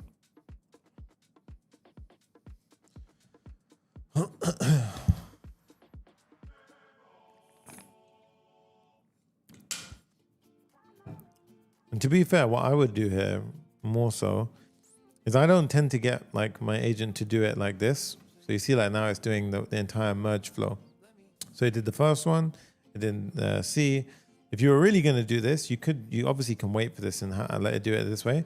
Or you could genuinely just go ahead and have each one be created as a pull request, which is what I would recommend. So the typical workflow that you want is you have your main branch, and then I'm not going to talk about staging branches and all that stuff right now, but just as a base level of understanding, you have your main branch, and then let's say a new feature wants to get built out. You do a git work tree from your main branch. If you want to have an agent on your local, basically work on the same thing, or let's say 3 agents work on the same thing.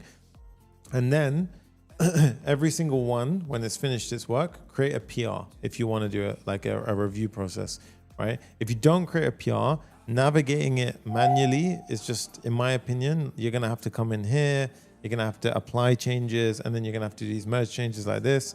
I would highly recommend, the more you scale up, you'll realize it's a bit of a headache. So just get each agent to create a PR after it's finished its work tree, and then you have a merge flow go from that direction. Now in this case, look, it's just basically finding some issues with merging in, and it's basically just going to go and handle each one.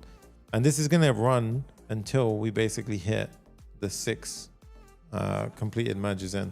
And you can see it can just take a bit of time. Like that's the truth. Like it does take a while, but it's going to resolve all of these. And the reason why it's kind of good to get your agent do it is because it's going to understand what each change is, and because these are all sub agents, so remember, so these don't have the full context window of what it did before. So they might have to do a bit of work to figure out what is needed for what purpose and so forth. And again, the fact that each of these are Fable 5 is a bit of overkill. It's not a bit, it's way overkill. Okay, so now we can see, look, this is really nice to see actually. I think just this part alone is a huge amount of value, to be fair. So if I was to kind of make it, see if I can make that full screen. Okay, that's fine. Get lens, no, just show you graph. But here you can see that we've got, this is the A branch, and then this is the C branch, right?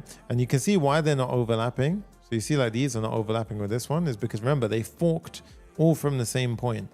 So all of these branches initially forked from this point, and then it added like 1, 2, 3, 4, 5 commits, and then it merged into this one. And then this one merged in, or added 1, 2 commits from this point, and then it merged in, right? So understanding the change, and then that is basically showing that this was merged in, and then the changes were handled. And then of course, typically you have a nice merge commit like this. And the reason why you want to have it like this is because now you can have a clear history. Now, don't get me wrong, what we've done here is called a merge commit, okay? So we've kept each individual commit like so.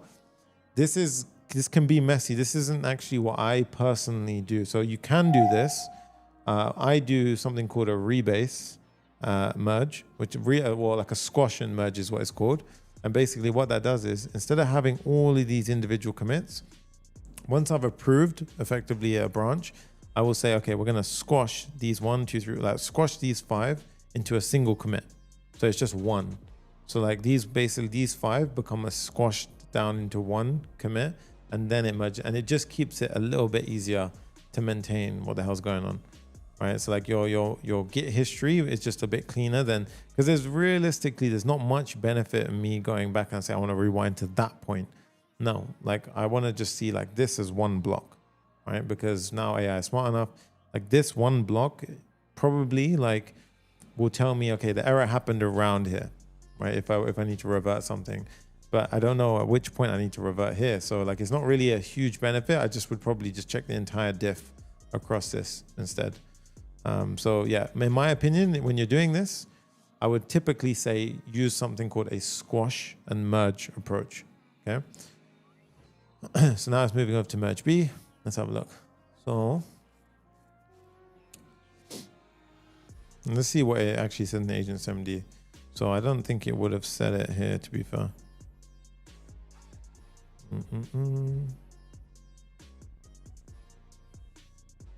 So it's handling merge changes here.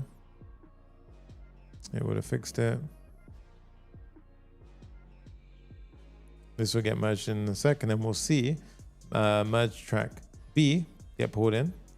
So now we can see, yep, look, so we've got, this was A, C, and B, right? And again, you can see how it starts to bloat a little bit, right? Because you're keeping all these commits inside of here. Whereas if you had squashed, it'd be way neater, right? Let me know in the comments as well, in the live chat, what's your favorite approach here? Do you prefer commits or squashes? Because it's kind of a opinionated thing. And again, there's no right or wrong.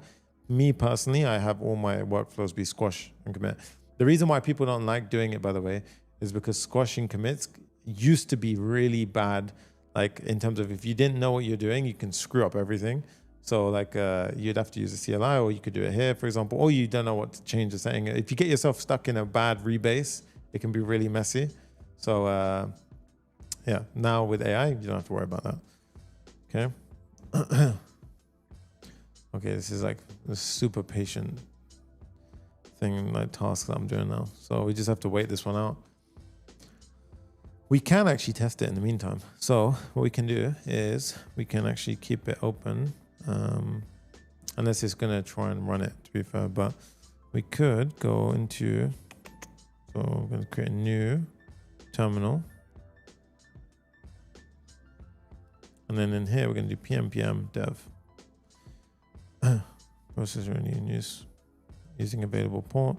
We'll do pm I, so look, and then pm dev. So 3001, let's have a look. So we're 3 merges in, so hopefully it shouldn't be too much longer. So let's go over here, let's try out a login.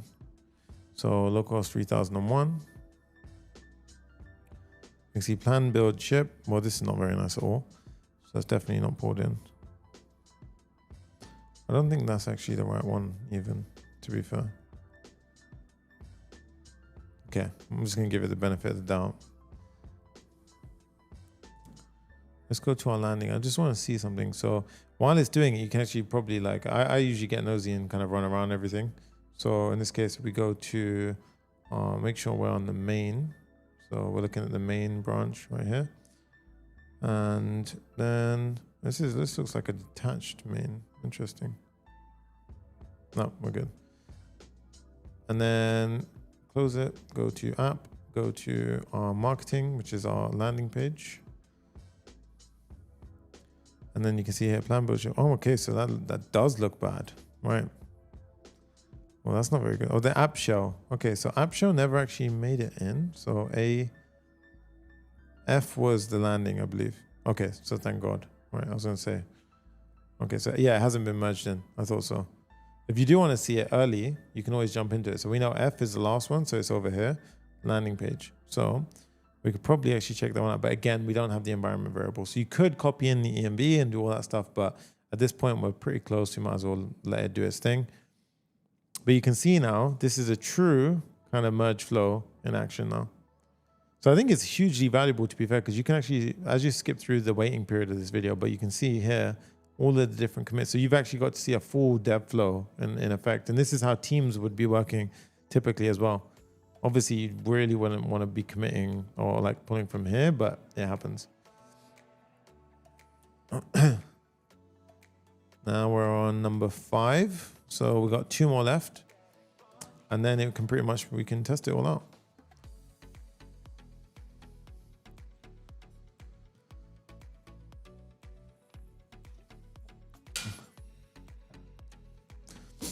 I'm quite shocked at the retention. Wow. It's still got about 66 I can see on dashboard. Someone says, is this VS Code? No, this is Cursor that we're running it here.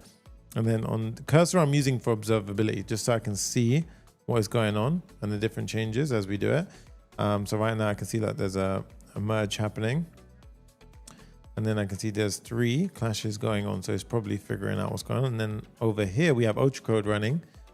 And then I have a big workflow happening. So here we have step 2. So we did 6 parallel agents building. And then we have the merge step now, where it's merging all of their work. And now it's trying to merge or handle each of these collisions. So it's basically needs to figure out, okay, these are the 2 changes coming together. Which one do we keep and how do I address any of that?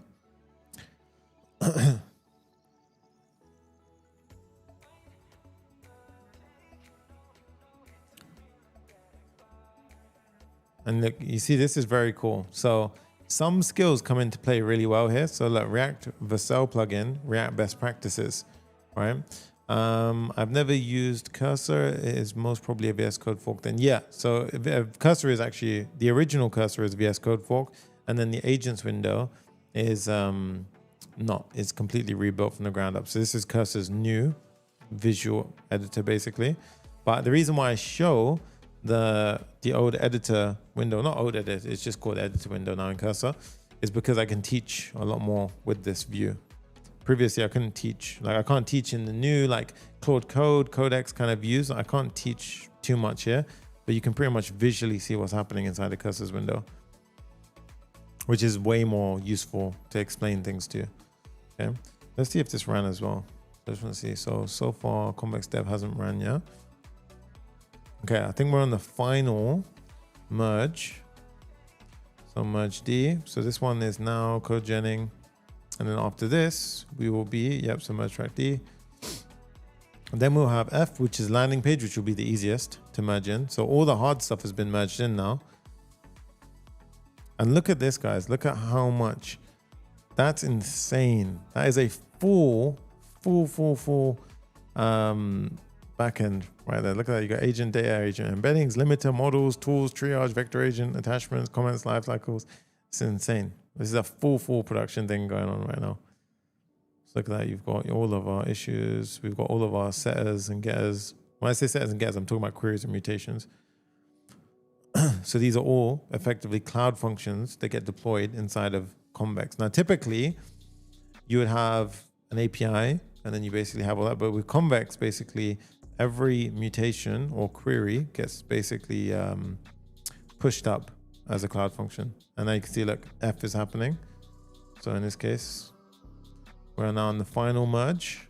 So now we've got the final one kicking off here. Merge track F landing page. And this is the one that I really want to see. So this landing page must be way better. Look at that. That's so much better. So we've got hero, logo cloud, features, issues, features board, AI, keyboard, feature grid, and testimonials, and call to action. So it's going to be way nicer. I was freaking out because I wasn't sure it had done it or not. Marketing UI kit as well. So call to action, stop managing a tracker, start shipping, set up your workspace in under a minute, free for teams of 3, upgrade when the roadmap outgrows you. See how cool that is? So it was able to set things up and do it. So much bulky imports in backend with each iteration. No, that's not. This isn't actually the bulky imports, by the way. These are completely auto-generated from Convex. So you don't write this file. So this one is actually Convex auto-generated. This is not manually written. These are manually written. So these are quite cleanly written. So it's worth always knowing what is happening in the code base. So those are actually not. Have you set up guardrails to make sure it doesn't do what it's not supposed to? I have my own configuration. Okay, so that would be a whole video in its own, to be fair, because briefly explaining like loosely now would not do justice. The main thing that I'd recommend now, if you're doing a build and you're giving the agent access, is just agents MD file as a starting point. Okay, so now that's done. Awesome stuff. Now we go to verify. So in this case, oh no, I don't want to do the entire audit. Oh, this is great. Okay, actually, oh my God, it's doing a full audit on all of these. Let's have a look. So your complete question, other repo, read agents MD, audit the merge implementation feature. Does each promised feature exist and look wired end to end? Audit contract compliance and tracks files, report gaps with severity major. Okay, so it's basically spun out all of these individually. So we have two options here. We can either go ahead and let it do this, right? Or we can, to be fair, I don't think it will be as crazy, because let's see how long it takes. If it does go a bit wild, and again, yes, it's spending tokens. I don't really care, to be honest. It's not really doing like too much damage. But let's dive into this. Go to, and then I can actually run it though. So the good thing is now we are on main. Let's do pm dev. Localhost 3001. This is being used elsewhere, so let's kill that one. pm dev. We should be on 3000 now. Okay. Let's pull this up. Let's pull this up.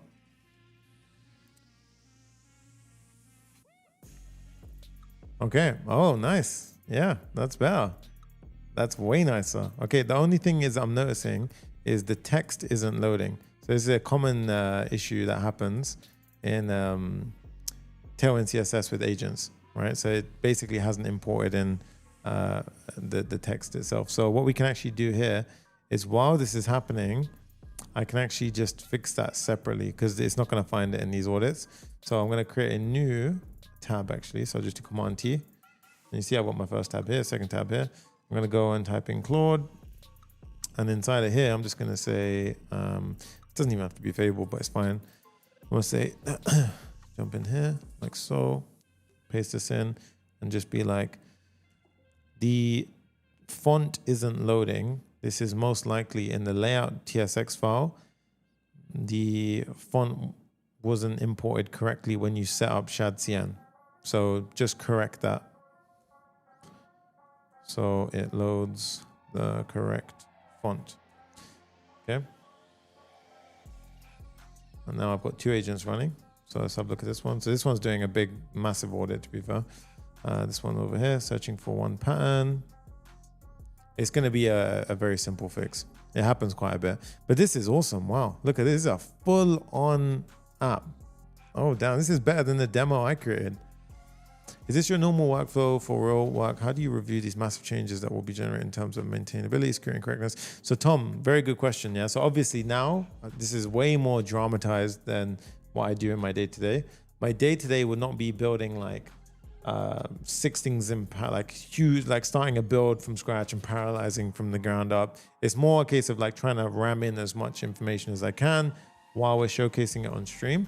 But it's a very good question, because what we would tend to do is when I'm building it day to day, like say I've got an app and I want to add new features on, I will make sure I extensively check every feature that goes in. So those features are way more easy to check myself, go in. And plus I have a strict code review process. So like the way I would check something is I would go ahead, I'm just reading the agent. The way I would check it is I would go ahead and check a PR, or I don't even check the PR anymore, to be fair. I just say to my agent code review, and then I've actually set up a couple of skills of its own, which will check for things that I would typically check for. So I would check for things like repeated, like it could be like dry principle encoding, for example, or it could be like scalability. For one of the biggest things that I notice is it will implement a new feature, but chances are it won't think about, okay, so if we got, let's say, 10,000 users right now and they're using this one feature, will Convex scale accordingly or will it crash? So these are things that I would have checked for. So now I basically will have specific rules that will go into, let me just make this actually do a change. I have specific rules that all of my agents will pick up on. That tends to live in their agents MD file, and also some skills that I've created that are custom that they can use. And I have a second brain system in Obsidian. So it's a whole nother setup that's worth a video maybe. But yeah, all of that comes together for basically my agents can review the way I would review. So yeah, I wouldn't be doing it at this level where I have like, you know, this ginormous amount of, you know, merges going in at one point. No, it tends to be a bit more like controlled, but the overall flow is still very similar in terms of like, it's not like crazy far off, no. But yeah, like the reality is you just need to make sure you're actually truly checking through the code base to make sure that like crap isn't going inside. But this is stuff I love. Like, look at this, like this is amazing. The way it's able to, like, even if you were to create that visual on your own, like, you know, get a designer, like it's done it in such a nice way, and it has full understanding. Look at this, it shows that can drag and drop. You can even make it visually animate if you wanted to. Like, it shows cycles. Very, very cool. Agent on the roster.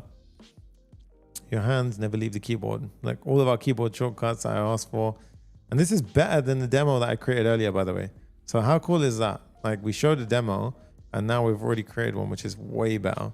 I'm going to demo the app fully once our audit is done.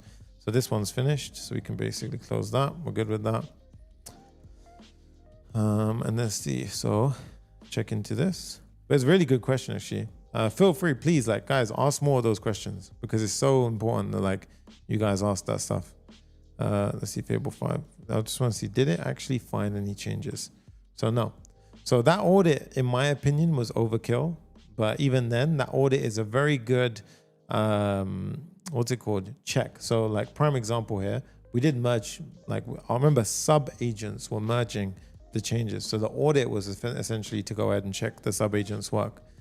But you know, like in the beginning, you would have thought we would have blown through like 30% or something by using Fable 5. And you can see here, we're not going crazy flying through too much.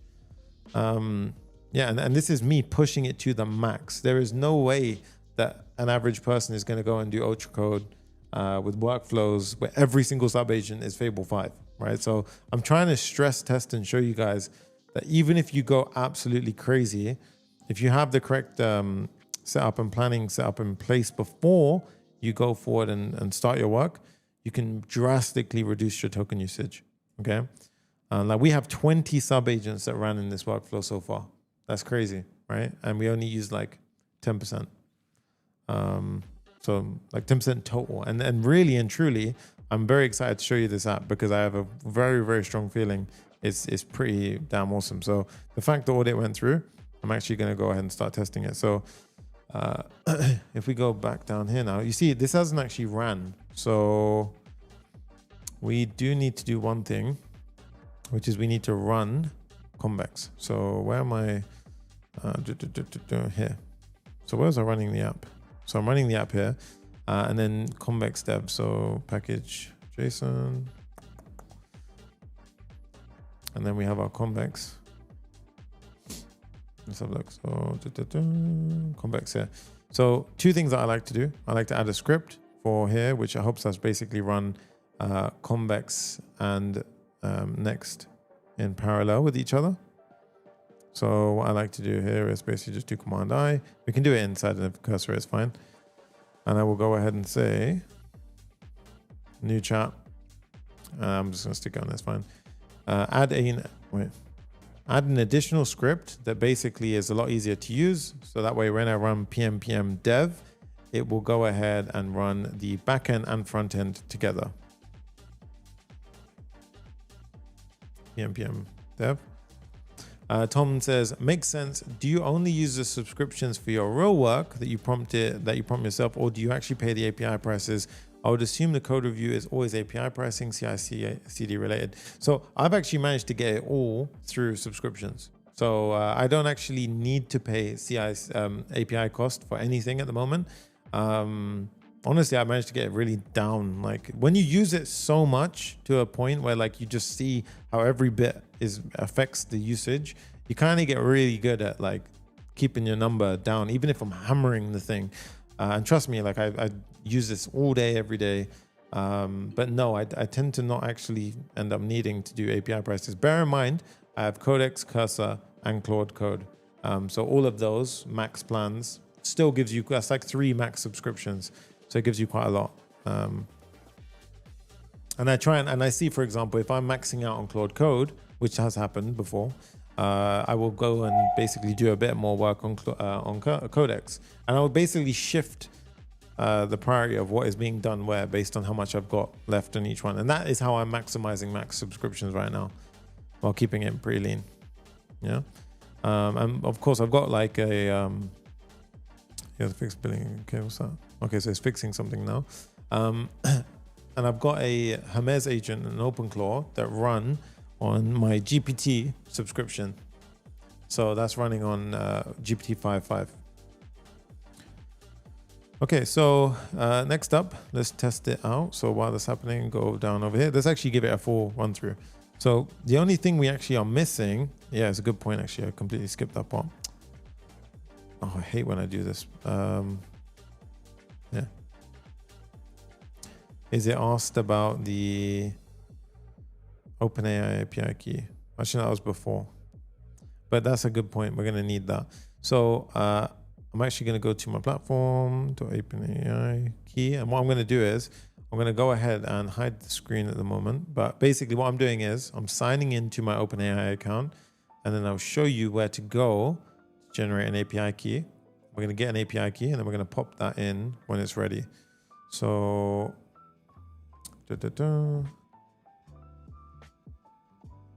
I'll show you guys. So over here, you can see I've got my API keys on the left. We're going to create a new secret key and I'm going to call this one, oh, actually, sorry, shouldn't be here. Should be inside default project. I'm going to create a new secret key and let's go ahead and say this one is vector linear demo YouTube.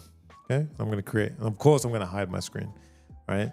I'm not stupid. I'm going to hide that one, copy it, and now I have a key that is basically scoped for that. So I can see if this key goes crazy, I know that, okay, that key leaked, right? So you should have individual keys for all of this stuff. Now, this is fixing the, what's it called? Billing and getting. Oh, sorry, I've gone back to my code now. So this is now fixing, I don't know what it's fixing. Let's have a look. So expand your fixation for billing and getting. Blah, blah, blah. Confirm gaps. Upgrade prompts do not fire on the surfaces where free limits actually hit. The brief promises upgrade prompts where free tier limits hit. The machinery exists, but it doesn't throw correctly, right? Same man, 3 places. Okay, so it's basically fixing that issue. And then once that's done, that's pretty damn intense, right? $1 million mark. Okay.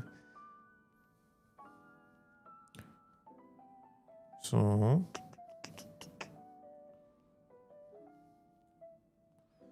let's give it a try anyway in the meantime. So we can go to pricing. Let's see. Oh, that's exactly what I wanted to see. This is really nice. So you saw that original Clerk pricing table that we had. Remember I said you want to have custom. This looks way more like a true SaaS, right? Like a true SaaS product right now. So interestingly enough, oh yeah, of course it gets cheaper with Plan Enterprise. Typically Enterprise, by the way, is also contact us, right? As opposed to an actual paid plan. But in this case, we're going to keep it a paid, a a selectable plan. But in this case, this is why I would want it. Like, you know, these kind of things where you can have like these nice grids and then everything like $20 a month plus 10 per seat after the first, and then up to 10 members. Up to 10 members, seat-based, unlimited projects and issues, AI agent with workspace context. Amazing. All right, so let's click on the free one. So I'm logged in. Let's do, for example, Papa Farm. And then let's go ahead and give it an actual logo. So I'm going to go into my screenshots and let's go ahead and grab a logo, create organization. And let's see. So it's going to create the organization, invite new members. Hey, that's awesome. Okay, so in this case, I could, right, invite, for example, Jay. So Jay, obviously he won't be able to actually like accept it because I haven't deployed yet. But if I click on send invitations, this will actually send an invite to him. Right, so that's awesome, right? And this is why I said it's full multi-tenancy, right? Setting up your workspace. So it's going to go ahead and create it and let logos 3000/Papa Farm. And this is the danger because the back was actually updating. So I'm not sure if it's going to cut the back end or not. Oh, I don't even think I was running. I wasn't even running it. Damn it. Oh, damn it. I screwed something up. Okay, so go back to here. I wasn't even running the backend properly. So here, now we have PnPm dev runs as I wanted it to run. So you see that run all parallel, dev frontend and backend. And something I like is when you run it as, was it this one? Developing against development. When you do npm run, so you can use this or you can use concurrent. It's like a concurrent script. It's quite nice because it shows a little line before each environment is basically shouting out. But I think we're almost done with the finalized part. So yeah, the finalized, this one done. Tracking the upgrade prompt now fires globally. Nice. Okay, so now we've got the backend running. That's required, obviously. Otherwise, it's not going to run. And to check it, by the way, go to your functions, and now you can see. You see how we got way more functions because the backend actually fired off, right? And the main thing is you see how it says Convex functions ready, right? So nothing failed at that point. Okay. Someone was like C++. I click on open, and now we're gonna have to click through. Now this might have been an edge case where it broke, but let's see if it can handle the edge. Okay, so setting up your workspace. I don't know if it's gonna actually set it up because we didn't have it open when I created it. We're gonna have to do that again. So let's do open up. Let's do create organization. Let's just call it Sunny's team. Okay, and let's upload an image. So I'm gonna go over here, just grab a picture now. And now let's create. And then skip this part, setting up your workspace. You can see that Sunny's team, get Sunny's team. Now it's trying to do it, setting up your workspace. Let's see. Validate cache, onboarding. Okay. So, interesting. So this is where obviously you want to smoke test it yourself. And again, you can actually get the agent to actually smoke test the entire thing as well. So here I can say, after creating an organization, I am stuck on the setting up organization screen. Let's have a look. Setting up your workspace, sorry. Setting up your workspace.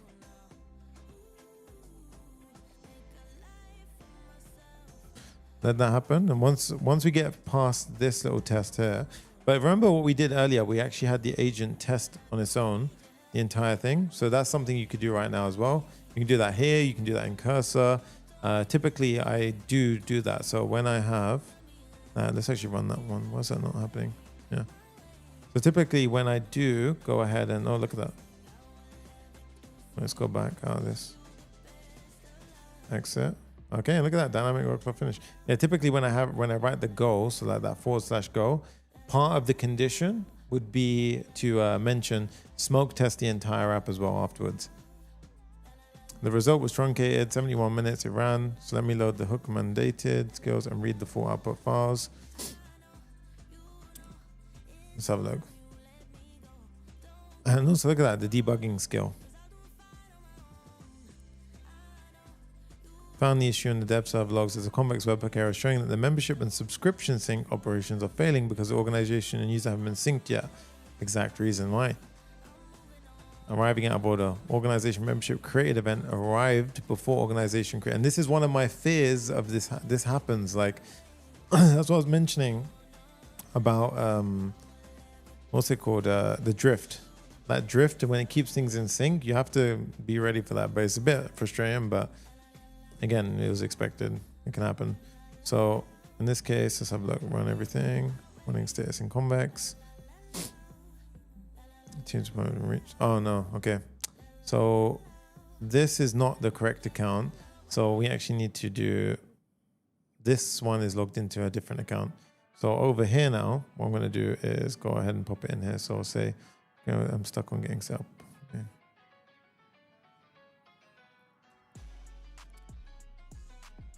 And that's actually because of, if we go to our Convex, it would be inside of Clerk. So it would be inside of our webhooks here.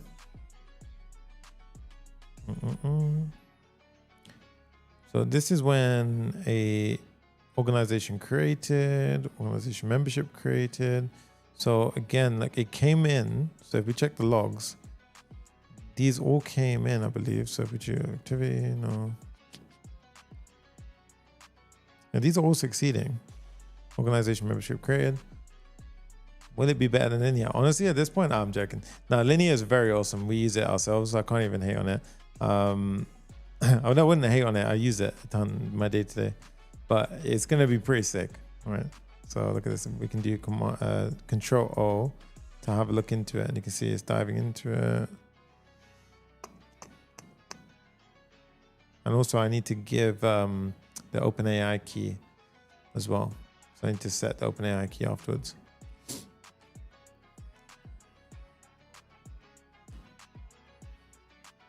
Is there any UI made already? Yeah, 100%. It's looking awesome. So already the app is looking really nice. So I'm really looking forward to how this actually looks, because this is going to be clean as hell. So look at this. And I'm assuming it's done this base design off of the actual thing.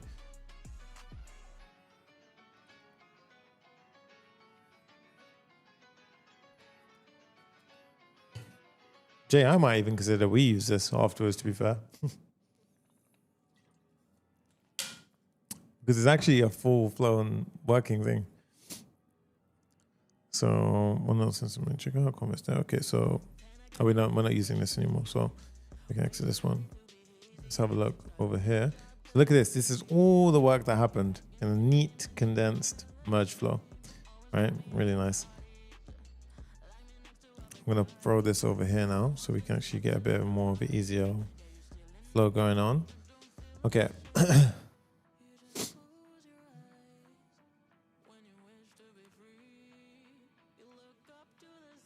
So now it's trying to find the issue. So Convex data organization. And you see this is now connected to the correct account. And it's able to find, look at this, it was able to find that the actual subscriptions were created. So the webhook does fire. It's just that it's not picking it up when it goes and actually gets into that screen. So look at this. When we came here, like setting up your workspace, why are we stuck here? So firstly, is there any issues here? We don't get any error. And then we get this. So, and you see like the idea, like the thought process behind it, right? Just check the Convex there to make sure, okay, this wouldn't be here if that Clerk webhook wasn't received. And now, let's have a look. So Convex data members, so it found the issue, one, not found. Let's do.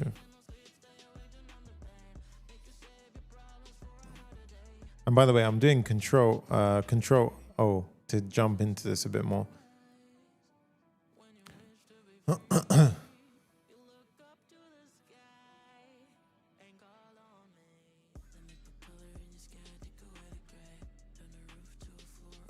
Control O.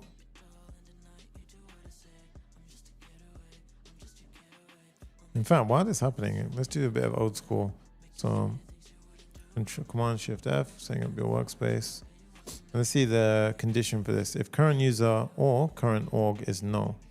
So interestingly enough, saying that, the current user never logged in, did it? Because I mean,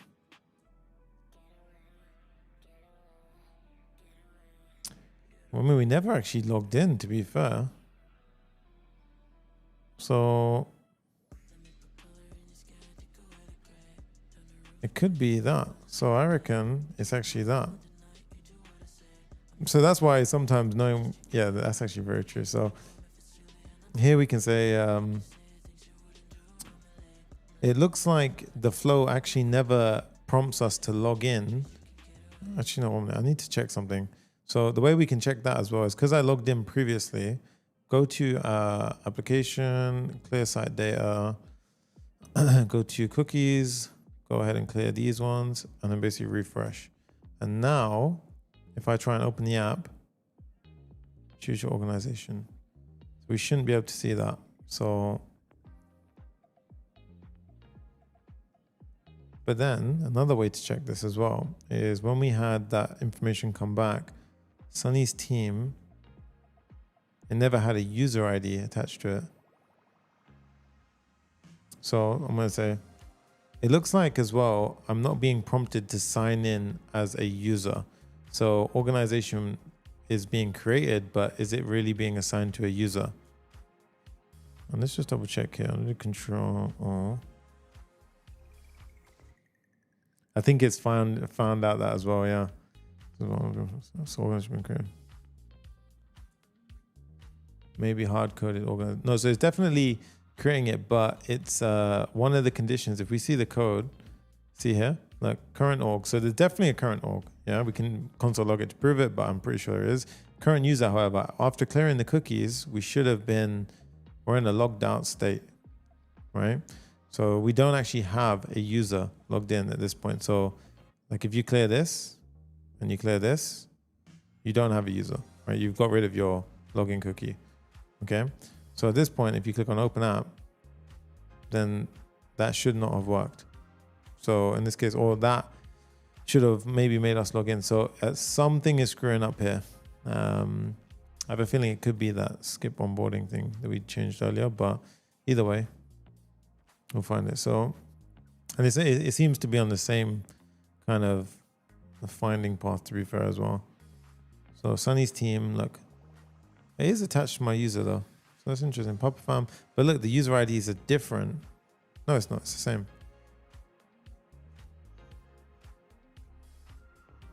Okay, let's try and kill it here.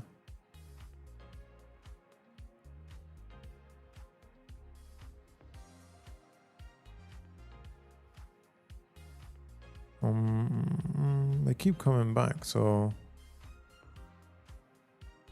this is not doing a hard refresh on it. We need to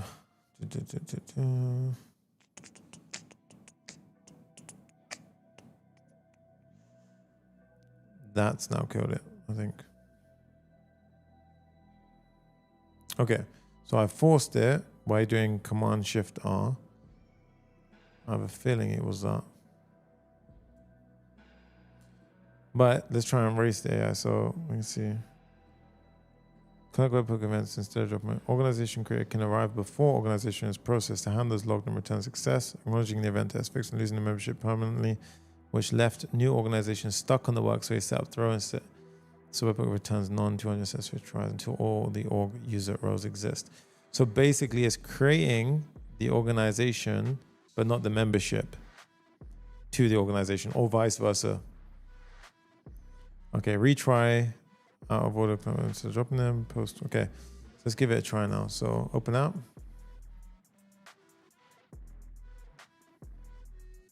I don't think it would fix it now though. Okay, so total must be used.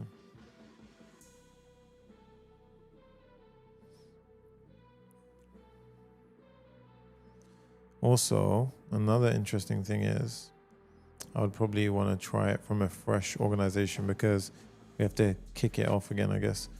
You could do a seed to go ahead and do that, but that's another thing. So let's just quickly set this as well, because we're going to need to do this. So Command D, I'm going to set up a split terminal. I basically got a new terminal open. npx convex environment set OpenAI key. And then it will ask me, and I've got the key in my clipboard. So I'm just going to find it now. I pasted it in. And now you can see I've got that key set. So I'm going to close that. So this basically set it inside a Convex.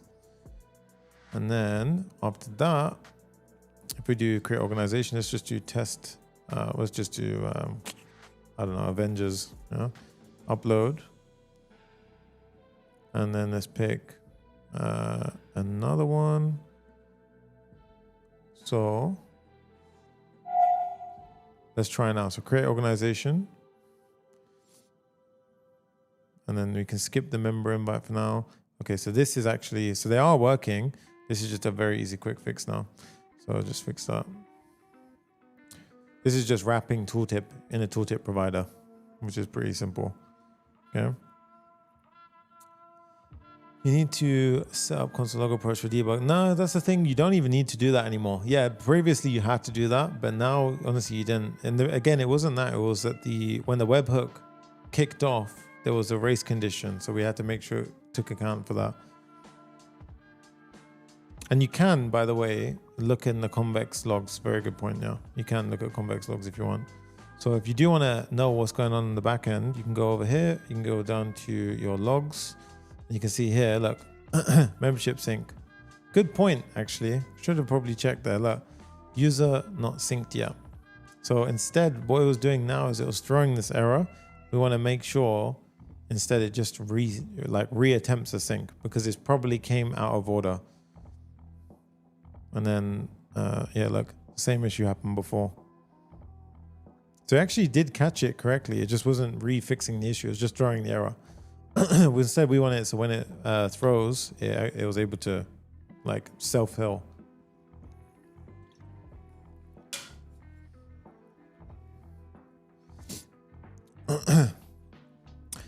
I built a coding harness that replicates. Nice. That's cool, dude. Patch notes because I'm using everyday Convex logs and console logs automatically written. The problem is with Convex, be careful with console logs because I mean, you never know, like you might expose something you don't want to expose. But just yeah, I would say always you want to clean up the code base afterwards. You know? Okay, so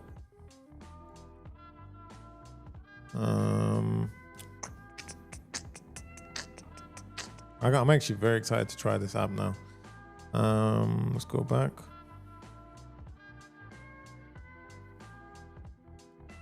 Okay, we're here, right? So in this case, let's have a look. So I'm on the free plan, the Avengers. So you can see here, I can toggle between my different teams. So let's try and go to a previous one. There we go. Welcome to Vector. Create your first team from the sidebar to start tracking issues. So create our first team. Let's go ahead and say my team is, I don't know, Pup Fam. Okay. And let's just say PPF is our identifier. So we create a team Pup Fam created, and then we can go to look at this workspace. So you can, no issues yet, press C to create one. You know what I do want to do actually?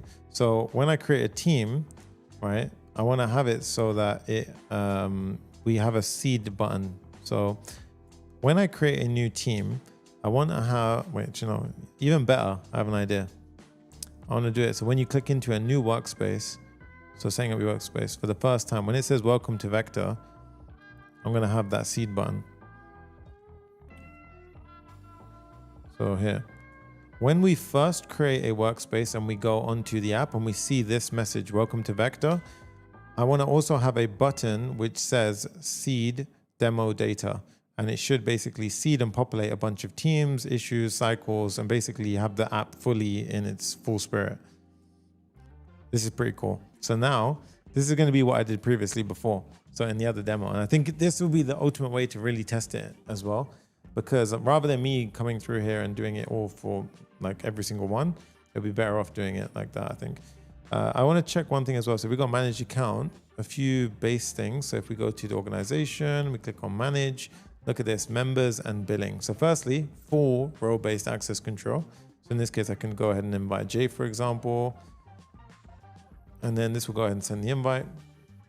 And then he'll get invited as a member. So he, as a member, won't be able to see the invite button or the billing, right? So in this case, this is where I can also switch plans. So I can switch plans, that Pro, Enterprise, and so forth. And again, it has all of these as well, right? So that's pretty awesome. It's very, very clean. And remember, I didn't have to enter these in. So the CLI was able to do that, right? Go back out here. We've got all the statements and payments. So this is full multi-tenancy, right? The one thing I would recommend though that you do is that when you do this, I would have an audit go over the entire thing, and I'd basically make sure you check for like cross database access. So you want to make sure each tenant is not able to access the other tenant's information. That's a must. So obviously I would do that, right? I'm not going to do it right now, but I would recommend you do that. And it's pretty simple. You literally just do the same brainstorm flow, and you can go back and forth if you want. Or you can just go into plan mode very simply and just do it that way. But you guys can see I hammered the thing with a workflow, and I'm only on 13% on Fable 5. So you can see like we're truly at a crazy point right now. Yeah, my 5-hour limit got eaten up, but who cares? Like by that point, I think we've been live for 3.5 hours. So I'm sure in the next 30 minutes, it's pretty much going to be gone. Row level security. So yeah, row level security you can implement, like I said, pretty easily. You don't even need RLS here, to be fair. So there's a very interesting article I recommend you read. So if you type in Convex RLS, there was a good blog by the actual founder of Convex where he talked about why he argues against RLS and why we can control it like in a more efficient way. I'll let you guys find that one, but if you do want to find a helper one, what you can do is you can go to Convex components, and basically I think they do have an RLS one here. So it's not this one. It is Convex component RLS helper, I think it's called. Row level security, stacked by Convex. I think it was this one. Yeah, here it is. James, the CTO, in my experience, most Convex apps don't need row level security. RLS is necessary to expose your database directly to end users, but your Convex database is only accessible via server functions where you can apply authorization checks directly. Okay, so if you think about it, what he's saying is because truly he's got a very good point. All of our query and mutations are cloud functions through Convex, so we can just do the check already at that level. So you can feel free to do this. Jay can share this in the chat right now, actually, for you guys. But that's something I definitely recommend you guys give a read. But it was a really good article because it kind of opened my mind to it as well. Because I did the whole RLS flow and I realized, nah, you could just do it inside of your queries. And that's why, actually, I think we did do this. So if you saw in the code, I did get a glimpse of it. If you see inside of any query or mutation, I think it was inside of our schema. If we go into our code over here, it was inside. All of these are going to be like full of queries and mutations per schema table. So here you can see get org issues. So that's a wrapper function. So get org issues is a wrapper function. So that's not a normal function. That one we've created. So you can see, look, context, it says get issue. So if the issue or issue ID or if the issue org ID does not match the org ID here, the issue is not found. So basically this is like verify an issue belongs to the caller's org before any read or write. So this is enough of RLS to prevent cross reading. And I would still, even with this in place, implement an audit. So I'd basically still audit everything. Yeah, so otherwise, just to be extra safe. I see demo there is based on just building it now. Plan a guarded org scoped Convex mutation that populates teams, labels, projects, and a few dozen richly varied issues, sub-issues, relations, comments, activities, staying within free plan limits. Yeah. And then, so, okay, let's have a look. So,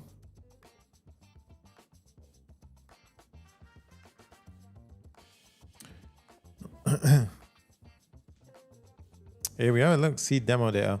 Again, that's pretty ugly, and I'd probably like redesign that part. But in a second, we should be able to go ahead and test this out.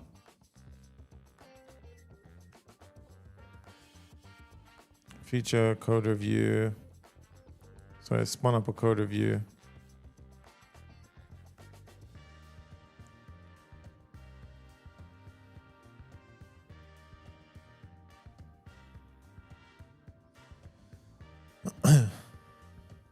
So let's go back in. Let's do seed demo. Let's try it out. So seeding. Hey, look at that. Nice. Okay. That's cool. Let me hide it. Let me hide this for this session. So preferences, hide dev tools for this session. So, okay. Now that's awesome. Okay. So now if I do C, look at that. So we have new issue, Command K. Oh, okay. Command K is not working. So if I do reload, so we can throw that into a new Claude session. Let's say fix. So this is where you would want to smoke test it. And again, what I would honestly do is I would get the agent to smoke test everything. So at this point, imagine we click into these. Let's have a look. So firstly, that's awesome. I've got everything nicely down. So if I click into some of these, I've got all of my stuff here. I did want it more rich than this. I wanted to see actually like nested sub issues. But look, you can see the activity logs, like comment logs, leave a mention. So I could do @J. Oh, look at that, @J. Yo, what's good, Jay? And I can do, look at that. It's got command enter to send. Yo, what's good, Jay? That's awesome. I can change the status of things. I can do point estimations. Viewing now, we have presence open. We have labels. We have relations. So this is blocked by this ticket. So look at that. That is absolutely awesome. So this ticket is blocked by this ticket. And this table blocks that ticket. Oh, amazing, right? Current cycle, project, super clean, like engineering team, design, marketing. Let's click on cycles and we can see like engineering team has a few cycles. So that we've got cycle 2 is running and then we've got an upcoming one. So we can go to a current cycle. And then do I have the board? Right, where's the board? I wonder where the board is. So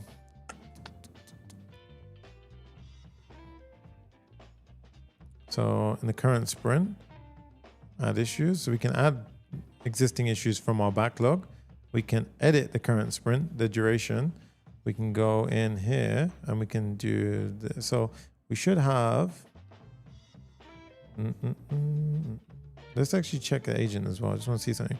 Upgrade to pro. So let's upgrade to pro. And look, we got the pro. That's an easy fix there. That's just a Z index change. Welcome to pro. Cool. Close that. Again, you probably move that to the center. Nice. Okay. Inside the settings now, I've got my, look at this, billing members. We can see our actual usage. So our actual usage plan, members, really nice. And this is all custom. Go to AI agent. Let's go ahead and see, look, write a stand-up report for last, summarize the current cycle. Let's give it a try. So our chats are a bit strange here, but look at this. Okay, that's cool. It just wasn't done with Markdown. So rich Markdown wasn't done. Look, 48 out of 50 messages. So again, like super quick changes we can do. But the two things are like looking up team, summarizing cycle. Let's try another conversation. What should I work on next?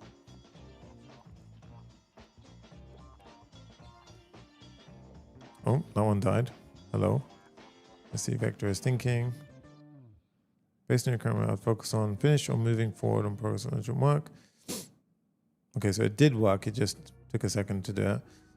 Top picks, ENG6. Okay, so we need to add, like, for example, Markdown, and then also the board. So the board is something which should have been really nicely implemented, but let's see, mobile on board experience. Let's see. So these are the projects. So this is really nice. We got our kind of really clean flow. The main thing is that I want to see is the board. So Command K, that should be fixed as well. And this is where you can really kind of just run through and fix a bunch of stuff. So also I want to see where is the Kanban board.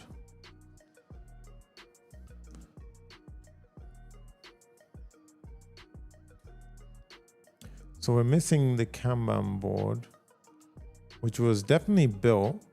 Also, you can implement. I'm going to leave you guys to implement the Markdown. Here, you just literally say add Markdown to support the output here. So if we could say, for example, summarize cycle 2. Let's try that one, for example. Vector is thinking. The thinking. So which teams do you want summarized? So we could say ENG. Let's try that. ENG.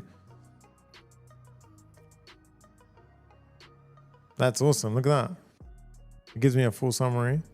Okay, so at this point, it's super easy to go ahead and do stuff. So B to toggle. Okay, so you can actually do that. So we go to cycles. Let's see, B, projects. So if I go to a team, I'm here. Okay, oh wow, nice. Okay, so this is really clean.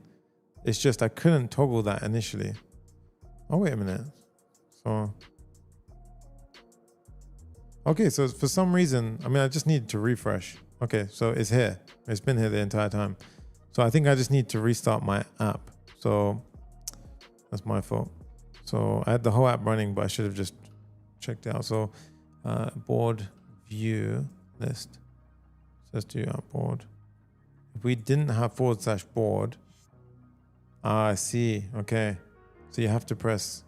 Okay. So without /board, it doesn't show. So we'll say without /board, it doesn't show when I click on the team. Fix that.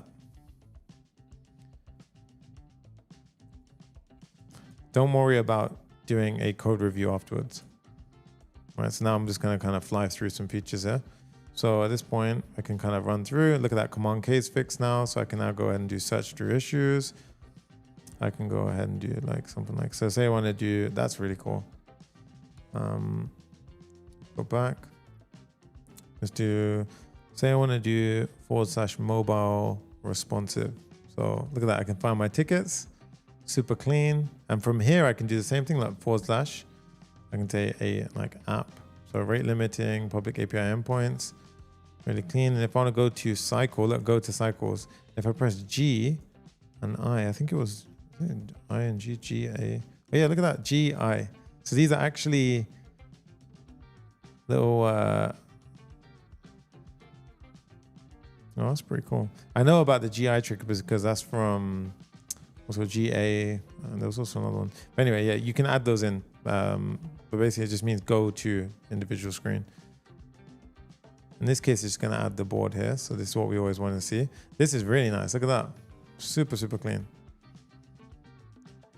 Okay, so that's nice. Let's go ahead and do the assignment. I would probably change this a little bit. So I'd have it so you can actually tap on like items here, but still, or maybe have it as a modal pop-up.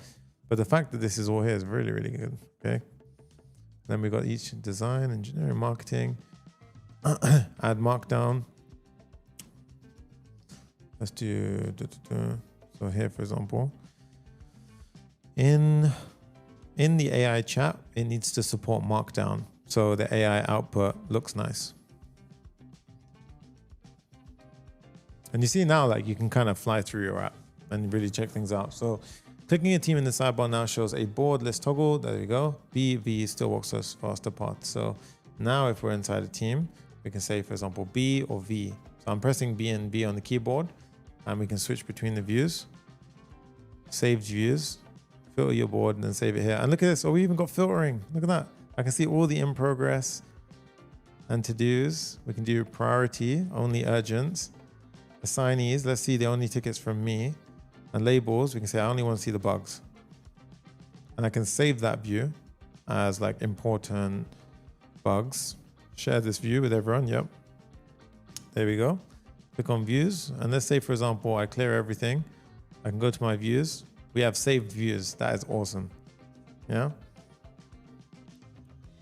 So you guys can see for yourself. That's actually pretty damn cool. Right. So, Tom says, what is your workflow for not having typical AI designs and styling in your front end? Like, do you use any skills or design guideline files? The main thing that I do typically is I'll go to Dribble. Like, honestly, Dribble, or even a very good app that we've been having fun with lately is called Mobbin. So Mobbin is an awesome app where you can basically see all the screens for different apps. So I would go here and basically you can actually, like, we pay for this. It's actually a really good app. This one and Dribble is awesome places for inspiration. And I basically will either use these as direction to go ahead and, like, for example, like say I want to make the UI look a bit better. Like this is kind of a cool UI to kind of get things looking pretty cool. So I could go ahead and like use this as a sample and kind of direct Claude. Claude design, I actually do use quite a lot. But yeah, Someone just said this is already an MVP. I'll be honest, this is kind of a product at this point. This is a full product, to be fair. Like you have full payments, you have everything working, you have full team support. So if we try to add a new team here, I believe we're on the paid plan here. And let's just check. It did, I think, add the missing part here. So this one does this one. Yeah, check the wiring markdown rendering. So it's adding in the markdown rendering at this point. And even things like the sidebar, right? So mobile responsiveness, you see that? Like I would probably like smoke test that and just fix that. Very, very simple with Shadcn. Again, like now you would just prompt away. Like you just prompt away and basically give it tasks and get it down. But what I would typically be doing here is I would basically just write a list of all the checks and then just check them with a like. Appreciate you, dude. What I would do is, let me go, I'll show you my linear for another project. My actual linear, and I can show you what I'd be basically, my AI workflow here would be like. So imagine that you have a chat with your agent. So in this case, like I could show you, which one would it be? I've got one for YouTube. So if I go to my builds, 1 minute, sorry guys. If I go to, yeah, here we are. So this is this is actually linear at this point, right? So these are like previous ways I used to do it sometimes before. So if I go to like one that had quite a lot of stuff, like Multi-Tenancy CRM app, right? This is one that I used once. Issues, imagine I had a bunch of issues here. Like all of these, they say that it was me, but it wasn't me. Like this was actually, I got AI to be building it. So this was actually OpenClaw that I got to build on behalf of me. So it's just committing as my GitHub personal access token. But here, what's happening is all of these tickets, I just basically brainstormed with OpenClaw. OpenClaw, and I used, and that had the Superpowers plugin. And then basically I was like, once I was done, I was like, okay, I want you to create a bunch of tickets now. So now you can imagine, create all these tickets. And then these all had acceptance criteria because again, Superpowers influences that direction. And then after that, it was like, I set a goal. So I said, I want you to now complete the entire, well, basically they didn't have goals at the time inside of IDs. So I just basically set a loop, my own loop, which basically replicates what goal is today. And it would basically go through all of these and it used an MCP server to connect to linear and change all the tasks. But yeah, the reason why this is so cool is because not only is this how I recommend you build, but it's also like we actually were able to build linear with it. So it's kind of a cool inception moment. And look, Markdown's now been added. So that's kind of cool. So now we have way cleaner, output. So if I was to say something like, what urgently needs working on, and you can see that we've got a little quota up there at the top, right? Highest priority from like engineering, cycle 2, migrate tokens to HTTP only cookies. And if I said, for example, what is Sunny working on, right? And this is a full AI agent right now. It has tools, it has a bunch of access, it can go ahead and do stuff. Look, gathering stand-up data. Sunny is currently working on, this is in progress, in review. Recently created, assigned to Sunny, recently completed. If you want, I can turn this into a quick today's priorities list. See? Awesome stuff, right? So let me just go through a quick run through of the entire build. And then I think we're pretty good to go. But otherwise, that is pretty damn awesome. So full multi-tenancy. Yeah, and of course, like this UI right here is where you could get to very simply. But we pretty much got to this exact point. So this is awesome. This view, I'm pretty sure would be somewhere because I did see graphs in the code when we were reviewing things, but even this was pretty much done. So we got this down with the comments. Oh no, sorry, this was actually the AI agents. We didn't actually test one thing. I want to test one thing. So let's go back in. I think I did it with my Proper team account.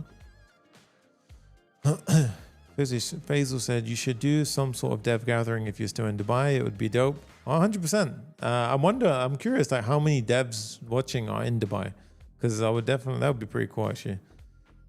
Let me just type in Papa Farm, create organization. No, it's a slug take. It says 2.123. That's good. It checks for that. Skip the invite flow.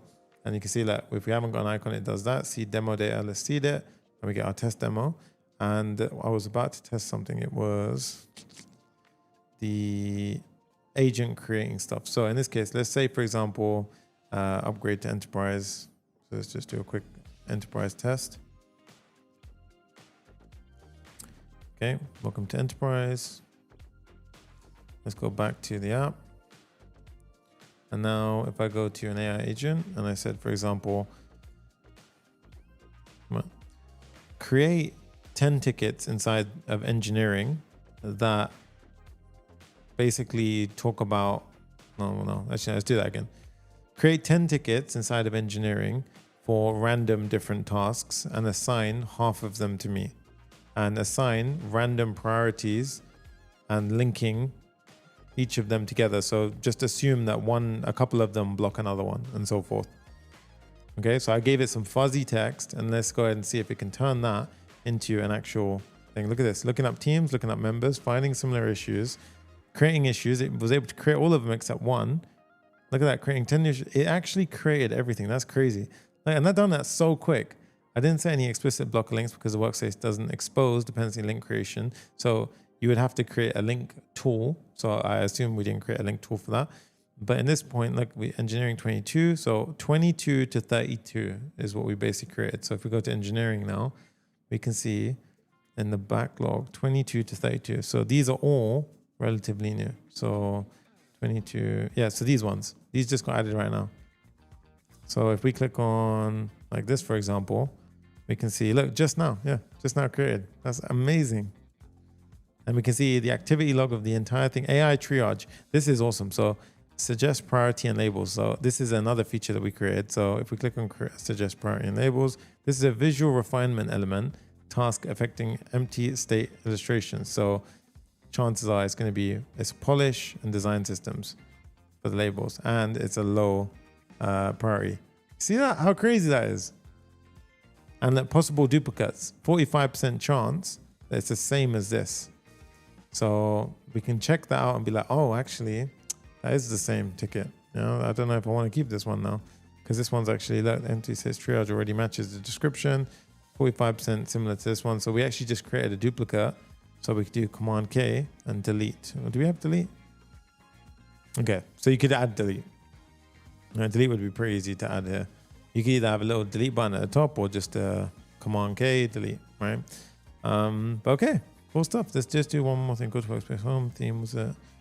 You can even toggle your theme from here. Very nice. How much usage already spent? Let's have a quick look. That's a good question, actually.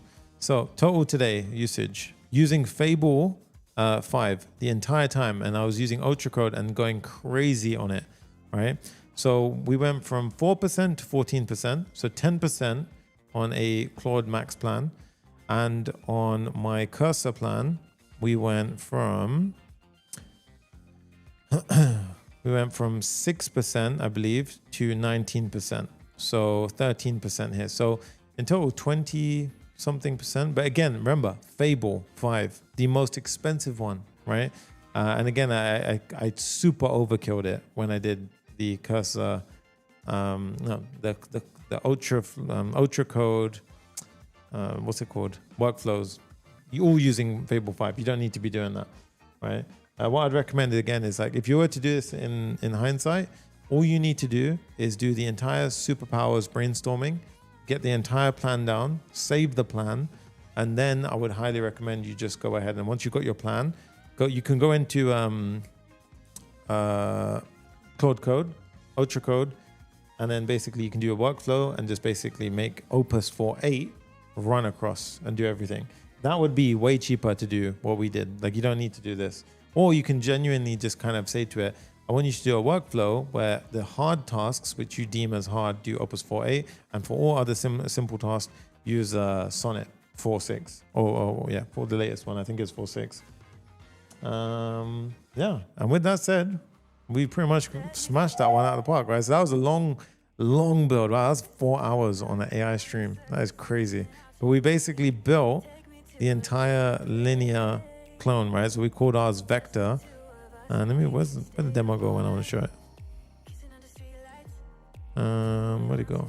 So here we have it, guys. So I'm going to go ahead and let me know if you want to see the GitHub code, because I can go ahead and upload that for you guys if you do want it. And look at that, this light and dark mode's working perfectly here as well. Really, really nice. But this build consisted of a couple of things worth mentioning again. We did Clerk, so we had Clerk authentication handling the entire thing, including the Clerk billing, which was absolutely nuts. And you guys saw for yourself, the entire setup was done through the Clerk CLI with our agent, right? So the plugins were shared today, like the amount of importance that they play when you're doing a build like this. We messed around with Fable 5, which is absolutely awesome. And of course, what I would recommend is you connect the Vercel plugin, use the Clerk deploy CLI command, and basically just tell your agent, go and deploy this app. And it will be 2 seconds. I swear to God, it will deploy you to Vercel, and then it will also set up your Clerk deployment steps to go ahead and get you out. So everything runs out there. But otherwise, hope you guys enjoyed this. And as I said before, if you found this super difficult, then just go ahead and join our Zero to AI Hero when we launch. This is what we're going to be talking about throughout those coaching calls and all that good stuff. As always, guys, it's your boy, Sunny, and I will see you in the next one. Peace. I'm a bit burnt out. That was 4 hours. That was crazy. Peace.